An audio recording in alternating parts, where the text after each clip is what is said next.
This episode is brought to you by Hulu Plus. With Hulu Plus, you get total control to watch thousands of shows wherever you want, whenever you want. Binge on full seasons and watch your favorite current shows like Community, South Park, SNL, and more. Right now, our listeners get an extended free trial of Hulu Plus by going to huluplus.com/Joey. That's huluplus.com/Joey. Welcome to the church of what's happening now, motherfuckers. What's happening, Lisa? Yeah, Not much, dude. You were telling me when you came in you're happy because you didn't go to Hollywood. I'm never sending you to Hollywood again. I'm happy if I don't have to get on the fucking 101, the 405, the 210, or the 134. All right, that brings me fucking joy and happiness when I can spend the whole day close to the boudoir. Not in the house, but close to the boudoir. I'm at different locations. I'm at the fucking coffee shop. I'm working out. I'm at the Y. I'm at the weed store, but I'm in my fucking neighborhood. That's what makes my dick hard. You're on fire right now. You're excited. On fire. You kidding? My main man's in the house today. D'Agostino and shit. What's up, guys? Tell him your real name. Agostino Zoida. Agostino Zoida. But shit. Let's cut it in half. D'Agostino. You know, the best part is when I did the at Sacramento with him, I'm looking at all the flyers. They all say D'Agostino on them.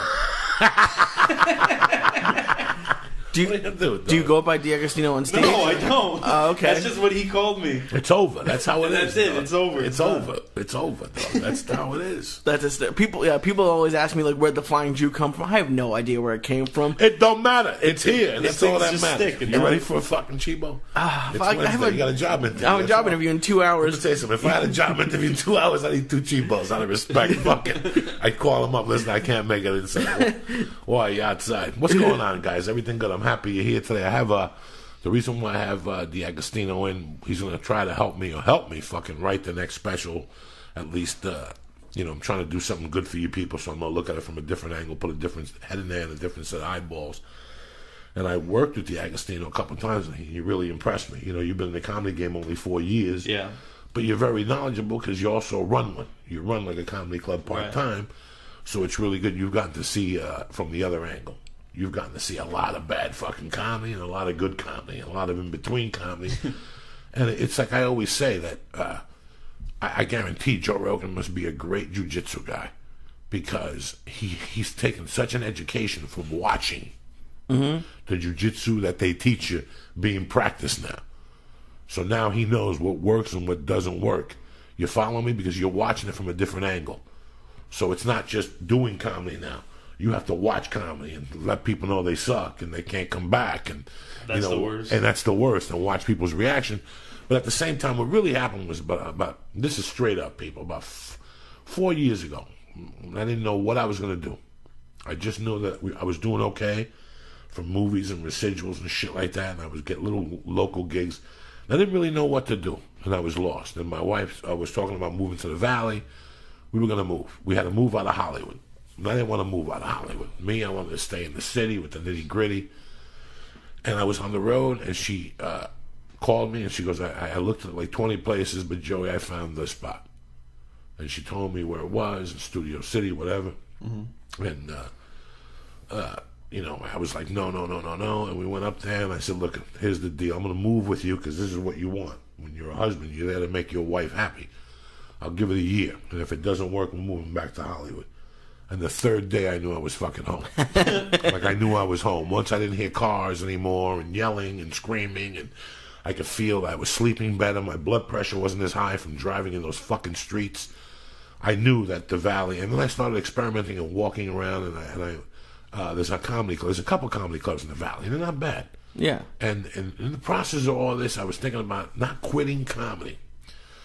But I was talking to my kung fu teacher at the time, the Kanja Kempo guy that I was training with, the personal training, and he was the guy I had on the on the Duncan podcast about the Santeria guy. Mm-hmm. And we were talking one day, and he goes, when you're an older comic, you have to start helping the young guys. I never looked at it that way. When I did comedy and an older fucking comic came and said something to me, I want to spit in his fucking face. Really? Yeah, there was a couple of them that came with good intentions, but the majority that came up to me always had bad fucking stupid they're just intentions. being douchebags. They weren't trying to just be being douchebags. So I always felt creepy going up to a comic and going, do me a favor, stop saying that fucking joke. I've been around you for 3 fucking weeks. It don't work. Stop saying it. But you can't say that. It's like when somebody comes up to you and says, hey, that dude's on coke or whatever. As a friend, you want to go up to him and go, hey, stop with the blow. You're a funny fucking guy. But then I think back to when I was doing blow. If you came up to me and said, stop with the blow, I'd probably grab your fucking shirt and rip it off and tell you to get the fuck out of the room. Mm-hmm. So that's how I treated people, and that's wrong. You have to act like a leader sometimes and take some young guys and go, listen, bro, do this, you're funny, you know, it helps them. Well, you've been doing it for like 15, 20 years now. And I don't care. I love fucking I would love to get a science project and get a guy and just show him different energies, how to come up, you know, but it's very hard to tell somebody something because we all want to do it our own way. Mm-hmm. That's what makes us special. It's not because we're stupid or, you know, when you're Italian, they say you're testaruda or whatever. You're from the northern Italy, you're hard-headed. No. We all want to do something our way. I bet when you told your mother you wanted to come to California, what'd you say to you, Lee? Yeah, stay in Boston. And you know, you could get a career there. You could start. They'll pay, and then they look at it like they look at small things like you'll make $8.52 an hour and you'll get benefits after 90 days. And you're like, Ma, are you fucking kidding me? Yeah, I want to go to the beach. And like for me at least, I don't know about you, but like with the weight loss thing too, I like people would say it, and not all like even if they weren't mean, it used to piss me off. Like, cause I've like from day, like I've never been skinny. Like from day one, I've been big, and now it feels weird. Like people asking me about the juicing or whatever, and I'm like, I don't want to. I would never go up to somebody because it used to like really not hurt me, but I would feel bad when someone would say it. And like now that I'm in the middle of trying to lose the weight, like it's different. Like you have like if people ask you questions, you can answer it, and it must be like kind of the same way with you with comedy. Like you didn't like the older guys coming up and making it seem like they knew better than you, but after you go through it. Well, you know, I got to meet all different kinds of young guys, and I really get a kick out of them. I get a kick out of looking at guys that are fucking crazy. Like Butch. Make me laugh. Like what? Like Butch in San Jose. Butch. Like Butch. You know, like people like that. I love watching guys' development. I really watch it, and I go up to them and I grab them and I say, but everybody has their own idea. Like I tell you, I like to choke every once in a while. Is Jerry Rocha, because he's such a funny guy, but he's such a fucking passive hippie type motherfucker. Take that joke, put it in the front, and choke him with it. Go after him with it. You know what I'm saying? There's jokes that you have to go after people with them. And if you go after it with them, they like it. It's a weird perspective. People are like, what do you mean go after it with it? Put the joke up there. Grab them with that fucking joke and a bear hug, you know? And people like it when you attack them, like that video we put up of you yelling at that Jew in Flappers. People love it. No, but I wasn't yelling at her. She was the one that was yelling. She was drunk and stuff like that. But the thing is, D'Agostino is one of those guys that we became friends through the club, and I really love him. When he's not at the club, I won't go up there. Yeah. If he's not there, I won't go up there. He's the only reason why I go to this club. Even if it's to talk to him, we get a thing of juju bees. We have our own little ritual. 3 years now. Go on stage, just comes by, says hello. I go to get juju bees. I come over. I give him a box. We eat a box. He asked me if I want a fucking Mexican quesadilla, which are delicious. Late night, about 11:30. Those quesadillas coming strong. They come in heavy, dude. You go home, pass the fuck out. From the guy or from the club? No, from the club. Oh, I've never eaten there. Yeah. They got good quesadillas, and then you put me up to close up. You know, because of the Ha-Ha and D'Agostino was because I got to do Gabriel's thing. Right. Because I prepared for that. It's really weird what you could do with different comedy clubs. Like a lot of people in this town take a small comedy club and they don't want to perform there. Like, I got to get into the comedy store. Why? Yeah. That set at the coffee shop is going to do you more good than the set at the fucking comedy store. But it's really tough to say that to people. It's very tough to vent to somebody, you know? And I had tons of people who mentored me. Mm-hmm. But I had tons of people who insulted the fuck out of me at the same time. They thought they were cute or they were going to come in, you know, and at different parties, even when I was a criminal. You know, the other day I had the girl over from my agency. She answers the phones and she sets your plane tickets, and this girl is like one-stop shopping. Like, I could call her up and go, yeah, I don't know what hotel to stay in Miami. She goes, where are you, home? Bing! Next thing you know, you got 10 hotels, what she thinks, what she got off Yelp. You know, and I talked to her. She's 19 years old. Oh, wow. You know what it is to be 19 in the comedy business? You know where I would be when I was 28? I know. If I started as a, you know, if I started as in somebody's office at 19, by the time you're 25, you could be a top-notch manager in this town. Yeah. Taking somebody, just calling them, hey, D'Agostino, remember me? Yeah, listen, I want to bring this town over. Boom, CAA, boom, boom. That's how fast it happens. but you got to commit to it. And like that's what we were talking about earlier. I'm 50. You guys are about to become 25 years old, the both of you, the next 10 days. Yeah. And then like I edit TV shows and stuff. I went to college for it and spent way too much money. And you started out basically the same time that I went to college. You started doing comedy, Right. And you have no debt now. And it's good that I have a degree because people like I never get asked about it, but I don't know if I ever wanted to sell insurance. When you go to these interviews, do they ever bring it Never, up? not once. Come on! Not once. And you went to fucking heavy duty school, you got proper training, come on! The only thing they say is, oh, you went there, that's nice. What shows have you worked on? That's all they ask. And I like my dad even says he wishes like maybe we had taken out $50,000 in loans or whatever, and I moved out here at 18 and started being a PA or something, and I would have been 4 years ahead of where I am now. Yeah, you think about it. You fucking think about it. Because listen, it's every day going. You can read all about your fucking book. You can read all the Jackie Gleason biographies all you want, but nothing beats hands-on. I see a ton of people who come out here. I had a friend who was a comedian. Then like 2 years later, he was a photographer. Then 2 years later, he was a producer. And I would watch him and go, you think because you get one job. I'd rather go to Adam Sandler's company and go, look, I'm going to go get coffee. I don't care how old you are when you're 30 because the shit moves so quick here. Just get in there and learn. And if you got a half fucking heart of a brain, like if you know how to go to work every day, listen, I'm not saying to be antisocial. You go out, you have some beers, but you know how to keep it together, and you always got your eye on that fucking focus that someday I could direct, or someday I know a guy that started with Adam Sandler's company holding fucking wires, and today he's in charge of all the behind the scenes and all his fucking DVDs. So there's a movie, and then there's a whole thing of behind the scenes. Yeah. That's all him. He puts that whole fucking thing together. And he's 32 years old. I know he makes 6 fucking figures. Yep. I know they take him with him to all the movie shoots. And Adam only shoots in fucking Hawaii. So, but he does. He only shoots in fucking... Do you know that they shoot movies sometimes in Hawaii and they CGI the palm trees out? Really? Did you fucking know that was the main thing when we shot The Longest Yard? That they were going to shoot in Hawaii. The first place was Hawaii. That was his first choice. He had just done the movie that's hysterical when he goes to Hawaii and he loses the chick loses her memory. 50 First Dates. That's a great fucking movie. Yeah. That's a great fucking movie. When doesn't she run over the Filipino guy one time? Yeah. That's one of the funniest fucking scenes out. He's got the glass eye and shit. Yeah. So Schneider. He loved it so much that he said, "Let's shoot The Longest Yard." At the first meeting, he looked me straight in the face. He goes, "Bring your boy. We're going to Hawaii." And I go, "How are you going to shoot a fucking prison in Hawaii?" He goes, "We're going to CGI the fucking palm trees out." Oh my God. So that's how they were going to roll. And then the second thing was like the Midwest somewhere. Like they wanted to shoot somewhere flat. Mm-hmm. But it was too late. The prison wouldn't let them do it. So New Mexico raised their hand.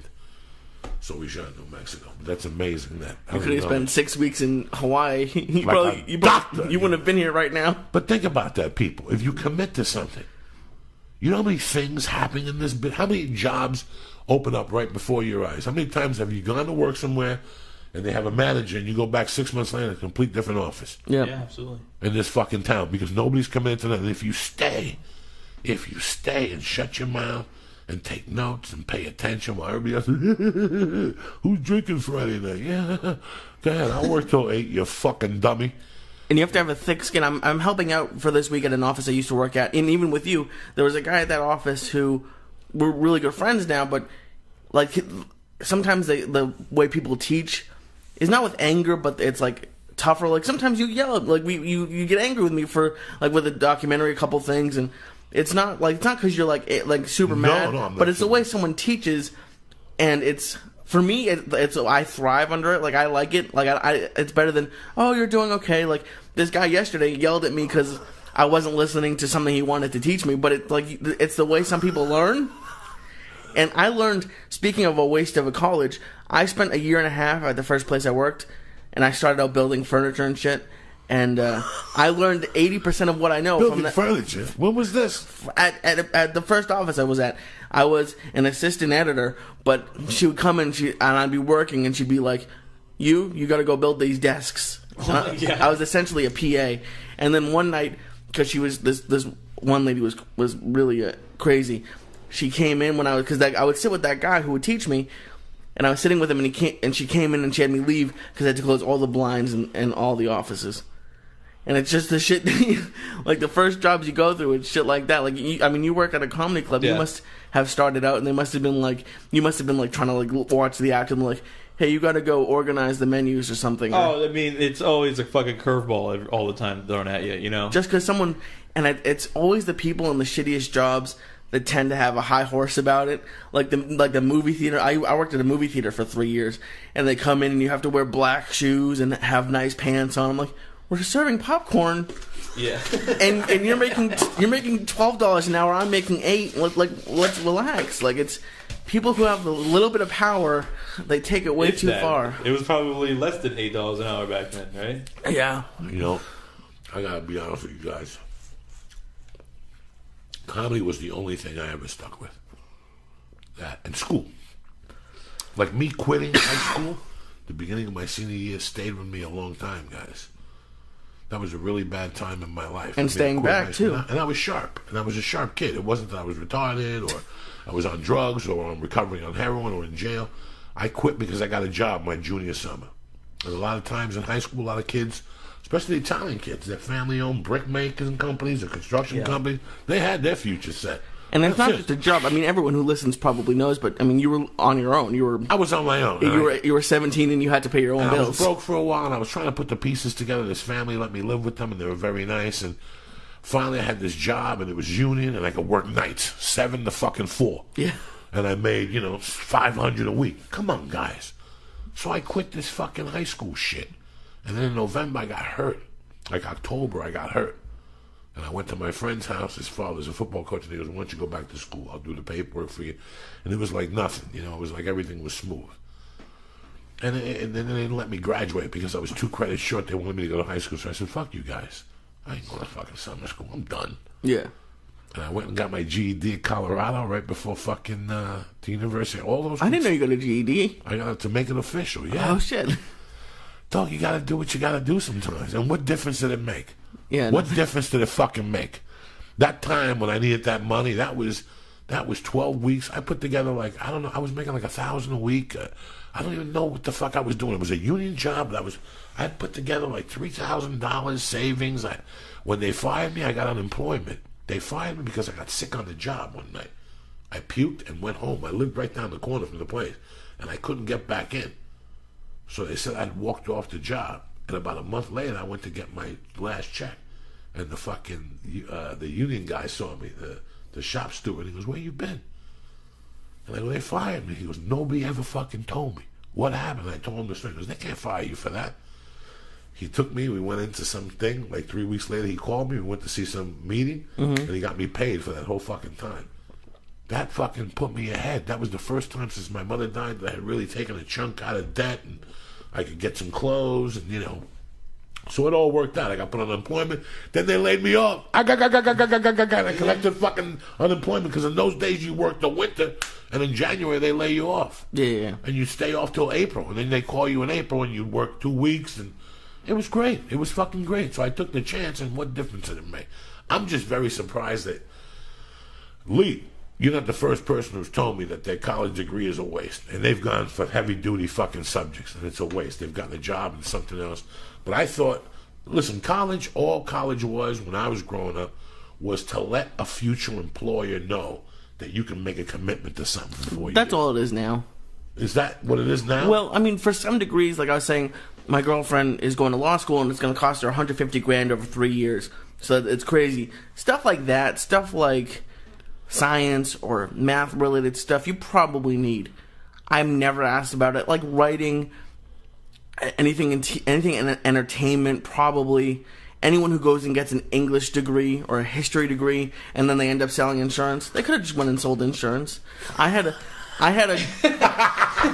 a friend who lived the town over from me. She went to Bentley University in Waltham, which is like a nice, rich person school. She got like a international business degree. A week after she graduated from that, she got her real estate license, and she's been selling real estate. You could have just went and got your real estate license, and not went to 4 years and had your parent like I pay my student loans. and my parents help out with a portion of it. But these kids have their parents pay for everything, and then right after graduation, you go and get your real estate license. Like, you don't need your college degree for that. Listen, I was 17 when I met my wife, right? Oh shit! And I don't come. My parents aren't wealthy people. You know what I mean? So and she's older than me. She was 21. You know, she had a car, she had a license, she had a job, she was driving around. Big pimp. So, yeah. Take notes. I always dated older women too. That's funny. Yeah. So imagine this young kid. I felt a lot of pressure. So I was just like, as soon as I turned 18, I'm like, I'm going to get a job. It was a problem in our relationship. Like I don't have a car, I don't have a job. I don't want to be that guy. I felt like a bum. You know. So what did your parents say when you didn't want to go to college? They didn't force me. They didn't push me or nothing like that. Only like one of my other sisters went. Okay. I have 3 older sisters, and only one of them went to college. Another one went and then like stopped. And the one that went and stopped, she's a graphic designer. She makes like websites and stuff like that. Like, she's very good at it. She has a good business, and it has nothing to do with anything that she studied for. You know, and she just learned because her husband did it, and he taught her. You know, but I had to go get a job when I was like 18. I started as a box boy in like a retail store. Then I moved up. Eventually, they're like, "Hey, it's busy. We need the box boy out here selling too." I came out. I was selling. And then I got promoted to salesman, then promoted to store manager eventually. And eventually one day I just got fired, and I was always a big fan of stand-up, and I was like, I'm going to try stand-up while I have this time off, and I can get an unemployment. You know what I mean? So I never went back again to like any other job. Yeah. Fuck, you were a store manager. Like, you must have seen a lot of people who take those jobs too seriously. And you must have too. Fucking, you worked in Colorado. You said you worked at like a Foot Locker, and I worked at Aldo Shoes. I was a manager there. I fucking got it. I was just thinking about, because I tell people this shit, and people giggle at home. Like, when I was 25, compared to you two guys, I didn't have the calmness of you guys. I was a savage. Like, I was an American savage. Like, my mind right now, I would be thinking of Robin, and, it was just a different mind. But I still I wanted to be something. I just didn't know what to do. At 25, I just wanted to be something. I just didn't know what to do.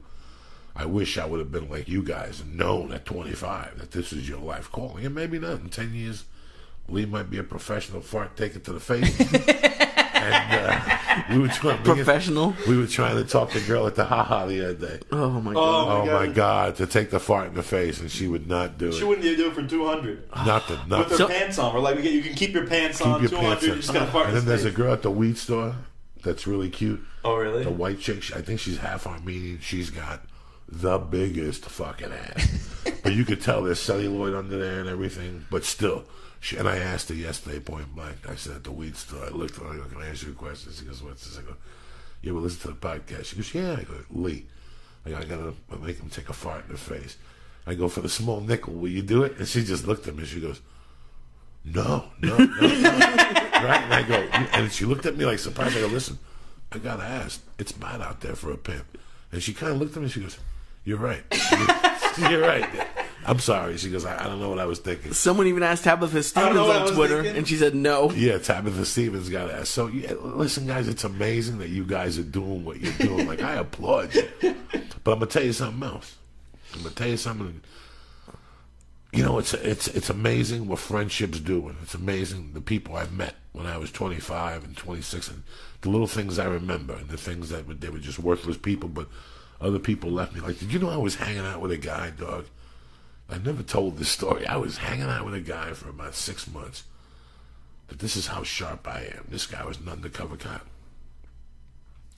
And I was planning on heisting stuff with him. He was an electrician. Do you know he was an undercover cop? I didn't know till 10 years later. Oh, okay. I thought you were hanging out with him as like you knew who he was. Okay. No. He just bumped into me one day. We worked together. It was something. He was part of something. There was a business that the guy was selling coke or something like that, and I guess this guy was an electrician back in Minneapolis because he told me the whole story. And bro, I had worked with him. That's how I met him. I got referred to him by an electrical an inspector. And I used to go to this guy's house on Friday nights, eat pizza with him and his wife. I mean, I lived 50 feet away from them. They lived in like B building, and I lived in Creekside D. Mm-hmm. And they lived in B building, I never spent the night there, but I'd go watch a movie. He didn't smoke pot. He didn't do blow. But I remember one time I gave him an ounce of blow to hold. And he held it for me for a month and shit. And I went back there and got it from him. And it was the same coke and everything. So I don't know what his commitment was, but he taught me how to cut alarms. Like, he was the guy that taught me how to, like, if you had a general alarm with the horn on them, you know how some people just have the Puerto Rican alarm with the horn and they got the tape on the glass? This is 82, you know what I'm saying? 83, guys. So it's amazing that you guys are hanging with me, and I've never taken you down a bad street. But the people I was hanging out with at that age were fucking lunatics. Even the cop. Yeah. Do you think he was like waiting for you to do something big and he just never did it? No. I think that we became friends, and then during our friendship, I opened up my flap and started talking. And I didn't realize it until about 10 years later. I tried to rob a jewelry store one night, and I did it exactly how he told me. The cops were waiting for me that night. I didn't get arrested. They never caught me. They came to my house because they found the foot tracks. Oh, that's that one. In the snow, yeah. It must be hard to be a burglar in Colorado for that reason. Mess. Well, at that time, but that night, it was hysterical because the boots were in my house. And they asked me, where were you? And I go, I didn't leave the house tonight. And all of a sudden they go, well, and all of a sudden the boots are right there defrosting. That's how smart I fucking am. You know what I'm saying? Hit me with some musically. What the fuck, cocksucker? I'm gonna open up this Chibo when you lick my fingers anyway. Every podcast, it's something sexual with you. What's sexual? Last time you told me if you had to, you would fuck me or whatever. No, you don't understand. You don't understand how I said it. I said it like as a man going into a bar when you're drunk. If you went into a bar when you're drunk, I'm the type of guy I'd fuck you, meaning like I'm a horn dog, and I wouldn't fuck somebody. Like I meant it like that. More of an example. You like I'd fuck anything, and he just viewed it as you happen to be sitting. Yeah, I don't think that's how he said it. Let me tell you something, cocksucker. I listened to that podcast. If I wanted to butt bang you, I would have gave you a sleeping pill a long time ago and tied you up and put a little bat suit on you. It would have been easy. You would have given me a sleeping pill? I would have gave you a couple. You know, you're a big boy. I got to give you a couple sleeping pills and an enema. I would dress you up, make you shit yourself. And that. What? Oh, my God. This reef is on fire today and shit. Yeah, that's a good one. Is that church? I like that one. This is a bunch of different ones. I got a bunch of different fucking nemesis. I got people who are at war here. I got weeds I can put together. They're at war, these two weeds. You put them together, it blows up. You just mix two things together? Two fucking things that have been at war since the 16th century. Very obscure podcast tonight, but I'm digging it. This is what it's all about. You know what I'm saying? I can't keep giving you the same boredom every fucking week. D'Agostino, talk to these cocksuckers. So me and D'Agostino, I contacted him when all this special talk came up. I contacted him because there's certain people like Josh Wolf. When I ran with Josh Wolf every day, Josh Wolf would call me at 2 a.m. with a fucking suggestion. And there's some people who try to do it, but there's some people who your voice gets to, and that's what happened to him. He's my brother. He's like a younger brother. What am I going to do? And I'm very lucky to have him. So I said that I would love to have him on board to help me put the pieces together instead of giving you jokes. I want to give people something. I want to give people something good. There's nothing in there but ice cubes. Right. I'm like a third grader and shit at fucking camp. I got nothing but little crushed ice in here. So what is it like? Because people always ask me what it's like working with Joe, and like I do the video. I don't do any of the comedy stuff, but like when a bigger comic asks you as a younger comic to like help him write, like what do you think? I mean, it's a really cool thing. I mean, I don't know if Joey like gets like how, because I've listened to him talk about how he's just like, it's just me. I don't give a shit. You know what I'm saying? But to us, like younger comics, we're like, holy shit, it's Joey Diaz.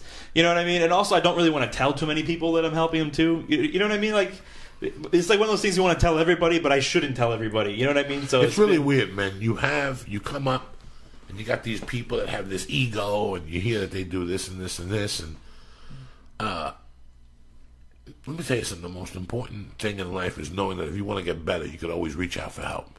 Mm-hmm. And I like your act. I like how you approach it. He's very smooth. He's very backdoor. Like, you're like looking at them in Sacramento. I go, these people are loving D'Agostino. He's going in the back door. He's going right for the asshole when he comes up the front. And he one legs him, and he takes him down, and he takes him down, and the pussy's right in his mouth. You don't even have to, nothing. Like some people have to wrestle for it and get in position. Fuck no. He landed right on top of the pussy. She's got nowhere to go. And at the end, he tells him to look him up on Twitter in a smooth way. It was just brilliant.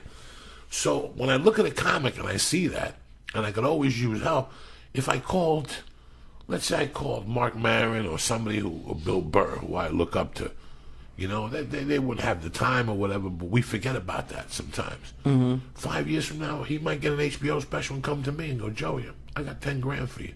Yeah. Help me. And that's how you do a special. Because you write about what you perceive, and then you have somebody else's opinion. When fucking Chris Rock was doing those great specials 10 years ago, Chris Rock is brilliant. Yeah. But it was Nick DiPaolo, Louis C.K., and fucking Richard Jeni. I was just going to ask you, like, Yeah, they helped write it. That's a genius move. You know how many Yeah. comics take respect from other people? Yeah. You know how many people, first off, you know how hard it is to find somebody's voice. And you found it with me. Like, sometimes I'm talking to you, you know what's on the CD, what's not on the CD. He reminds me about a tag. I don't know what the fuck I'm saying half the time. The last 2 years is when I started coming home and writing that shit down. But for 20 years, I didn't do shit, guys. I didn't do shit. I want to give people the best that I could give them. You know what I'm saying? That's all you want in this business at any level. That's all you want. If I put out a special, I want it to be a fucking special, Lee. Yeah. You know, you want it to be Eddie fucking Murphy Delirious. You want it to be Andrew Dice Clay, the Dice Man coming. That's what you aspire for. That's what motivated you into this. The first time you saw those specials, whether it was George Carlin at Carnegie Hall, or whatever, Richard Pryor live on the Sunset Strip, it was the whole patois of the special. You think about the specials you guys like. It's not the fucking thing on stage. It's the whole thing. You stay and read the credits. Yeah. You know what I'm saying, guys? Yeah. Now, is it weird for you having someone help you write? Is that something you wouldn't have done earlier? I think my ego, and I never met anybody who could do it. Because like I know 2 people in 20 years that I trust. Wolf and Yeah, I know 2 people that I can look at the eye and go, I trust you, dog. Whatever you say, give it to me. Let's do this. I want this. If you don't like this tag, listen. I told you something a long time ago, Lee. And I shouldn't say this, but I'm saying it on the air. I throw away more good jokes than most comics write. And anybody who knows me knows I'm not bullshitting. I throw away more fucking jokes than more comics write. Sometimes I'm on the phone with American fucking Airlines, and I'll drop a bomb on those bitches. You know what I'm saying? Or even some bits I've heard him do a couple of times on stage, and I don't hear him do it anymore. And I'm just like, how come you don't do that bit anymore? We should work on that. And recently we were just talking about it, and he was like, oh yeah, I forgot about that. You forget, I got 1,000 fucking things. I'm not 20 no more. The alpha brain, the reefer, it helps to a degree, but you're writing. And you don't know. You know, I don't trust it. I don't know how to do it. Well, I finally figured out how to tape my sets on the iPhone. oh, good. You know, fucking I had the thing 6 months. I finally figured out it's 2 buttons. But I'm no fucking genius, and I don't trust it. Yeah. But they have the voice memo, the whole fucking thing. It's pretty brilliant shit. Yeah. Sometimes I feel like I could be a mimic, like with certain comics that I watch all the time. Like in my head, I can hear their voice all the time. Like if I hear a joke, I'm like, that sounds like a bird joke. You know what I mean? So before Joe even asked me to help him with the project, I would already like think of jokes and go like, that sounds like a Joey Diaz joke. Like I can hear it. I can hear his voice in my head when I'm saying it. And even now, when I'm trying to work something out, I think like maybe Joey can do this. I go up stage on an open mic and I try to talk it out before if I bring an idea to him, and then I did it the other day and somebody came up to me and they were like, he's like, dude, what are you stealing jokes from Joey Diaz? Someone said that to me the other day. They go, you sound like fucking Joey Diaz on stage. You took his tone and everything. And I'm like, yeah, sure. You know what I mean? Like I didn't want to say. That's what you wanted. That's what I wanted. I was doing an impression of him, basically. Yeah. Does that hurt you? Because you're at the club every night. You work there. Like since you want to be a comic, does that hurt you kind of? No, because we're 2 completely different people. We may have similar writing, but I mean, I can't go on stage and be like, yeah, I was in Jersey when I was a little kid. You know, that ain't me. Well, not him, but I mean like all the comics you see.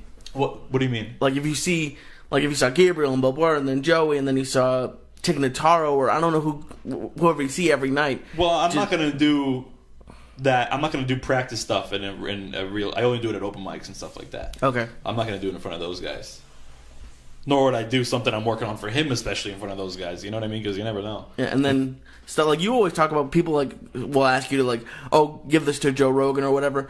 Do people come to you? Because people always email me, have Joey give me a shout out. I want to have Joey on my podcast that 8 people listen to, or I want to have Joey in my what's it called? My YouTube show, and most of the time I don't even tell you because I know you're gonna. No, like, but what are you asking me this stuff for? They probably email me by that point, or they're about to email me.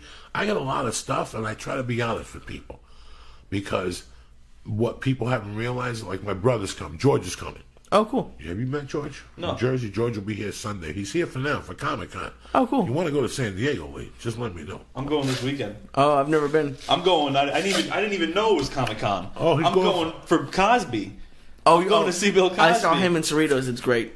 Man, I can't wait. And then I try to get a hotel. I try to get a hotel. I'm like, why are all the hotels $600 and they're all sold out everywhere? And then I was like, oh shit, it's fucking Comic-Con. Yeah, they filmed it. They filmed it for Comedy Central. It's a great 2 hours.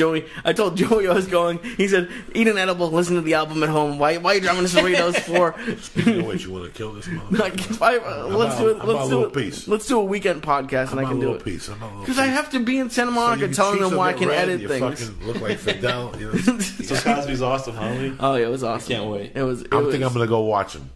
He's got some other shows he added. I'm gonna go see him. He's gonna be in Vegas pay my twice. dues at one point. I got to go respect the guy and see him. It's amazing to go see somebody that's been doing. It's amazing when Lee told me. I goofed on him, but it was pretty brilliant on Lee, and that's why I respect you guys. That's the other thing. I have mad respect for Lee because Lee's not here going, Joey, why aren't you on TV? Lee's telling me that he's got different flavors. Lee will tell me when he likes a joke. Lee will make a funny look when he doesn't like a joke. You know what I'm saying? I have good people. I have good friends. I'm very blessed to have that. So when you have that, you have to put trust in them. Because I never want to be that guy. I've seen it happen a million times. That all of a sudden people are too fucking, no. You got to get to the dance. You got to go to the dance what got you there. Yeah. You know what I'm saying? And that's what got me is my friends. So you put that around you, and all you can do is get funnier. How many times have we had conversations outside, me, you, and Jack Jr.? Yeah. And we've been howling. Yeah. Me and Vinny Oshana. Yeah. Me and Lee bumped into Vinny Thursday night in Long Beach. You were there too Laugh in Long Beach? Factory. Oh god. We fucking lost it. We lost it like 3 kids with no weed. Tell them the truth, Lee. Well, we only smoked a little bit. We took one hit. An hour earlier. Was that the same night when the black girl went up to you and told you she was wanting to take you home? Well, because we were sitting in the Laugh Factory. I'm telling you, dog. And a hot girl walked by, and Vinny walked up to Joey, and Vinny was like, "She's hot, isn't she?" And then Joey's like, "I'm gonna tell her." And no, Vinny says, "That's the type of girl I would eat her pussy as she was shitting." And Joey was like, Vinny said that to him as like a confidential joke between comics. Yeah. And Joey's eyes lit up. He's like, "I'm gonna say that as she walks by again." So I'm gonna tell her that you said that. So she walks by and he goes, "Hey," and she doesn't respond. And on the way back, he pulls her and he's like, "That guy over there, he told me he'd eat your pussy as you were shitting." And she's like, and like I was like, it slowed down. I was like, "Ooh," I was like, "Is she gonna slap him? What's gonna happen?" And he somehow picked the one girl in the club who was like honored. She's like, "Oh, thank you, that's so sweet." And then I threw a tag. I go, "With a yeast infection." And Vinny Oshana lost it. All 3 of us pussy anyway. So all 3 of us lost it with laughter just because the girl was on a date. I knew she was on a date. It didn't matter. When she walked past us, she was very beautiful and she had glasses on. But some women wear glasses because they want to look intelligent. This bitch wore glasses because she was a 4-eyed bitch. She worked at a dildo store. Yeah, she owned a sex toy store. This is perfect. So when she walked past us, she said hello to us with a big smile, very nice. You could tell she was. There's some women you could talk to, and there's some women you can't. On the way back, I knew that she went to the bathroom and said, "These guys said hello. They gotta be cool." And on the way back, when she made that turn, she was smiling from ear to ear. She was like, "These guys are all right." That's when I said, "Come here for a second. This guy over here says he would eat your pussy while you're taking his shit." And she just lost. And while she was getting done, no, I didn't throw a yeast infection. I counted to 3. And she's like, "Yeah, count to 3. Timing is everything." She's like, "What a yeast infection." Bam! Broke her. It was like a punch that was headed to your head and went right to your fucking stomach. She fucking keeled over. She left. Vinny we were dying. That's great. We were dying. And that's, people, it's a shame that they have this new thing. What is it? Sexual harassment. Yeah. That you can't tell a woman she's hot no more. Yeah. You can't go up to a woman and say, "Listen, all jokes aside, you're married and I respect that. I'm not saying nothing out of the ordinary to you. But maybe somebody forgot to tell you, you're fucking banging today. You look at a woman sometimes and tell her that. She might look like she ain't interested, but why was she in front of the mirror for 20 minutes before she left the house for? Yeah. Not because she wouldn't want to go out and scare little fucking kids. Because she wants you to say, I'm fucking banging, dog. My mother told me that when I was fucking 5. My mother would tell me, go up to that woman right there and tell her she's fucking banging. And I would have to go up, tug their dress and say, mi amada dijo que tú estás linda con cojones. And the woman would look at me and go, what the fuck did you say? And she would give me a kiss and a hug, and she'd go, that's a good fucking thing. And she would wink at my mom, fucking good job. Good fucking job. This little kid just made my day at the supermarket. Sometimes we forget as husbands and boyfriends to tell them, hey man, you look fucking beautiful today. Yeah. And you know what? Instead of getting cereal that day, you might get eggs. You might stop and get eggs and a fucking piece of bacon. I tell my wife every day she looks beautiful. I make it a fucking habit. If I see a woman who's trying, walking, I'll drop it on them. What's the worst thing? One woman in the last 6 months, the fat chick in San Jose. Oh, yeah, she got when we were outside with Eddie Bravo, some little chick that thought she was banging. Oh, today, well, we got to stop this podcast. Today, I had to go to the doctor. I was telling you, I was so fucking happy. I got off the fucking 101, headed south, and I had to eat something. But it was 20 to 11. Nothing's open. I'm on that cusp. Yeah. But I tell you what's open every day. That one strip in Lancashire is already banging at 9 in the morning. The Chinese place. What's the name of it? The Dragon Street? No, what? The other one, right next to the Wings. Oh, Panda? Panda's open at 9 for breakfast. The Greek really? place, yeah, you're in the bind. And they got shit out. They got the moose shoe. They got the and I walked in there, and the chick was too stupid for me. The waitress was talking to some kid. The kid didn't know. Big, medium, fuck this. I wanted Panera anyway. I was in the mood for the sweet onion bagel. Oh, that's when you went to Panera. I was in the mood for the sweet onion bagel with the yogurt, with the fucking strawberries. Tremendous at Panera's with the green tea there. Yeah. Oh, you're off the chain. But I went in there, bang, they had a shrimp salad sandwich. It was a special with the house salad. Uh-oh. I was starving. All I had for breakfast was fucking oatmeal and fruit, raspberries and a cantaloupe. I said, fuck this shit. And I banged out the shrimp salad sandwich with the salad. The best fucking $14-15 I spent in the last fucking 6 months for breakfast. So Panera's throwing some heat. Go in there, give them some love. That's how we roll here, Lisa. Yeah. They have a good Caesar salad. I don't like the sandwiches as much. Like the one I had, like roast beef, it was, I don't know, the bread was too much, but I love the salads. Yeah. We went there for breakfast once. I would never think you'd want to spend $15 on a sandwich. I think you'd be like, what is lunch nowadays? Yeah. What's lunch? You know, the China Deli is tremendous in Studio City. It's $7. What is it? You go to China Deli? No. That's the best lunch. If I was poor, I'd be in there every day. They have the $5 with a soda. With the soda, a fin. You get the soup, the egg roll, which, you know, it's just a stick full of vegetable oil and a couple fucking ugly carrots and shit. They give you like wonton, they give you white rice or fried rice, and they give you the entree. And it's heavy duty. I've been in there with 1,000 people from Ari. It's one of Ari's favorite fucking places, China Deli, right off of Lancashire. I'm going to have to try that. Yeah, tremendous. See, you like the other place, but I think the other place is going under. They're going downhill. The last 2 times I've been in there, my stomach, I snort that shit out. I know what good fucking sushi looks like. The last 2 times I've been in there, the sushi's been a little bots. It's been a little fucking fatty and shit. I've been in there when the albacore starting to look too dark. Yeah, it's starting to look dark. That ain't right. When fish looks dark. Yeah, they're getting that shit from a lake or something and telling you it's albacore. Something ain't right. I have friends who do the grocery store sushi. I can't stand it. It's too cold. Do you eat the grocery store sushi? That's like 7-Eleven sushi. Listen to me. You go over to Rouse. And you go in there about 10:20. And you stand there next to that Japanese lady. You watch her cut a roll. You take that roll, you already have fuck that soy sauce package shit like a Puerto Rican. You get the bottle at the house, the low sodium. Yeah. How far is it from Ralph's to your house?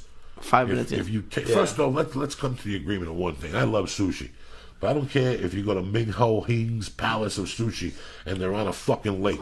If you once you put that sushi in a to-go box, it's a different savage. Yeah. So that's what people have. When I see people taking sushi, let's take it to go. For what? You're about to get sicker than fucking sick. You're about to taste that. Sushi has a longevity of 18 fucking minutes. Yeah. That's how long. I mean, let's be honest with each other. It's raw fish. It's raw fucking fish. It ain't cooked fish. I've had sushi. I've tried to take sushi home twice, and I knew one time. Ralphie May is the king of knocking on your door with a box of sushi. Really? Yeah, with a shark, with a leg in his mouth. You know, And he's like, I just got this for you. I know you did. But when you bite into it, you're suspect. You eat 3 pieces, and the rice hardens up like a cast. The rice gets like a fucking cast. Talking of which, I'm at Panera. And I'm sitting there looking at Lancashire. And there's a bus station across the street. Not only I can see this shit. God has put shit like this in my life since day one. And you know why? Because there's never anybody around for me to show it to you. And again, today, I didn't even go for the camera. I'm sitting there eating this fucking salad, and I'm looking at the window. You know when the light goes like that and people are allowed to walk across the street? When it flashes, You know what I'm talking about, where I'm at, right? Exactly. I'm right there on the corner. I'm Chandler. looking across the street, Chandler, and I'm looking across the street at the bus station, just looking, guys. Why? I have no idea. You know when you're just looking like a retard out the window? Let's agree on that. And I see a certain walk. You know that walk that a woman has, that only a woman has, is selling pussy? Yeah. So it makes me look at the eye immediately. Not that I'm buying it, but I'm looking. You gotta look. You gotta look. You never know. Right, I look up. Yeah. And she's got glasses. She's a black girl with glasses on. And what else does she have on? She's got glasses, and I can't see. I only see from the shoulders up, and she's not bad. And she's tall, and she's sleek. And she's got, those yoga pants that are tight. Oh, I love those pants. Oh, I love leggings. I love they were them. fucking tight on her. And you could tell she had nice black fucking thighs. And I looked a little under the knees, and she had black skin. And she had those little flip-flops on with black skin. You can see the toes have been beat up. Like, she don't have carpeting and shit. You know what I'm saying? And she don't put cream on her toes. Her toes got beat up. Listen to one. Right? But she's nice looking, a good-looking girl. No, I don't like hookers or whatever, but I'm looking at her. But then I look up as she gets closer to see the full picture because I got my glasses on. This bitch is working it at 10 to 11 in the morning. Like it's fucking 8 o'clock at night. But here's where it gets kinky. I ain't mad at her. She's got a cast on. Somebody broke her arm this week. She's got... This bitch has a cast on from her hand to her fucking elbow, and she's pushing that motherfucker along like nothing, Jack. Oh my God. She's like, fuck the arm, this pussy is delicious. You know what I'm saying? Then she's standing in the corner with the hoof just hanging there with the arm, right? And she's brilliant. She hung the purse on there. So every time But it was just like I'm looking at this and I'm on the phone with someone. I go, listen, before you keep going, I got to tell you who you're on the phone with and what happens in my life. And she's a girl, great girl that's helping me out. Bobby's her name, Jackie's her name. And I'm telling her, listen, Jackie, there's a hooker with a fucking cast. Working it like nothing's there. You think she was a hooker? I know she was a hooker. She stood in the corner for like 13 minutes working that fucking cast. And people were like looking at her. But once they saw the cast, they're like, no, this is getting deeper. This could be like a fucking prank. This could be something. A hooker with a fucking cast. This doesn't, when she gets in the car, what's the conversation? Now all this is going through my head. And she's standing 30 feet from me. Yeah. And right there, she crosses the street again to the other side. Now you know where she is now. Yeah. And she's sitting in that shaded area where the buses don't roll up there. They roll up a little, but she's standing there because she's looking for a prospect. And then I couldn't believe it. I couldn't let I wonder if it was her hand job hand. I couldn't let that go into the computer anymore. I have too much stuff in my head to even think. That's the life I lead, guys. What if she was like hiding like a shotgun under there or something, just in case? The No, guy... and it was a thick cast. Really? So the guy fucked up her arm when they threw her out of the car. God. I'm surprised you didn't invite her in and like, listen, I'll buy you the half sandwich and the soup. Let me find out what happened to your arm. Dog, if you were there, I would have definitely done it because you would have taped it. We would have got the speakers in the car, the whole fucking thing. We would have taped it. Oh my God. He would have. If I had been there, he would have been like not even gotten up. He'd be like through Panera. He'd be like, yo, until she heard like through the glass and then. For 200, we fart in his face and hit him in the head with your caster. I don't know what he would say, but oh my God. That's crazy. Oh, you're a fucking savage, you know that? Oh my God. I don't understand you fucking people. I don't understand you people no more. So what else is going on? So we're going to go on the road a couple of times. Yeah. We're going to take a look at the act and we'll hold it down and we'll get it prepared. But I trust you. I love you to death. I love that. We met yesterday, and he had a lot of great stuff to say. And now, we're a family, dog. We're just building a fucking family. You can't do this. At one point, you're going to have to... none of you guys read fucking the Samuel Bull Gravano book? No. You could be on your own for a little while, but at some time, you're going to have to join the family. No. He just drops it on you. And speaking of family, you fucking working out with the On It stuff still going well? You went to jiu-jitsu like a night or two ago, right? Listen, dog. I am fucking knock on dead. I'm having a great time. I feel better. I got to tell you something. I called her already today, the psychotherapist, Yeah. to thank her. I really believe that she hypnotized me. And I asked my doctor today when I go, did she hypnotize me? He goes, yeah, I think so. It was amazing. And I didn't know she hypnotized me until I was leaving after I gave her the money. I go, wait a second. I walked in here at 11 o'clock. It's 12 fucking 30. We only said maybe 20 minutes of conversation. What happened to the other hour? I checked my mouth. You know what I'm saying? I checked my dick to make sure that I didn't black out and stab her. And this was just a fucking fantasy and they were about to take me down and all this stuff. And I left. And for Sunday, I walked around and I pushed her a little bit. But I really worked on the tools, she told me. I really worked on the island of serenity. Mm-hmm. I really worked on with the garbage can. If I get thoughts, to put them right in the garbage can on my right-hand side. Just don't even process them, you know. And I went Monday and trained with my man Salami up at 10th Planet Van Nuys. And it was tremendous. One time I had to get up and just compose my breathing. But now what's going on is I'm in shock because I'm not going into heat. Do you follow me? So you're expecting something and it doesn't come. So now I'm in a complete different type of feel like shock. a void? Right. Like now I'm in fucking limbo because now last night I went to kickboxing and I got to tell you, the whole fucking hour and a half I came home. This morning I went to do laundry. The shirt was still fucking drenched. Didn't have a situation at all. My breathing was good. I'm focusing on it, you know. And that's the other thing. You got to focus on your breathing when you're in there. A lot of times you do something and you don't breathe. That sets a guy back. That's 300 pounds. Yeah. That's 300 fucking pounds. That's why they say when you're real muscular in those UFCs, you don't do well because how much oxygen can you get to those fucking muscles in town? Now the next level is me. I want to just rip down completely.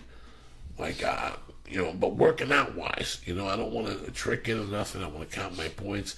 And I've been eating healthy lately. I got to be honest with you guys. I've been eating a little healthy. Last week I went to the doctor. My blood pressure was fucking up there. Oh, it was? But I went to see this lady. We talked about this, and I'm going to try to have her call the podcast. I really think that this is really interesting. It's all the fears I had, and I knew it. Last year, I had surgery last February. Before that surgery, guys, I had like fucking 3 or 4 needles. And nothing. I walked out of there like, you know, like Captain SpongeBob SquarePants. Like I owned the fucking pineapple and the crab shack, right? I walked out of there like nothing.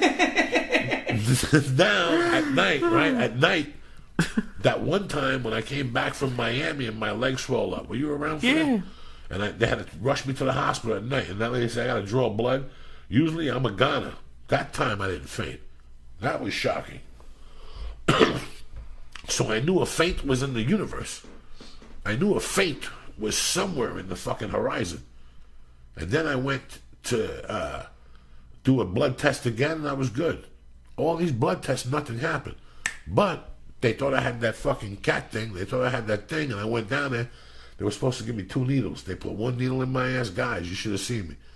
Took me 45 minutes just to leave. The sweat didn't fucking stop for hours. From every orifice in my body.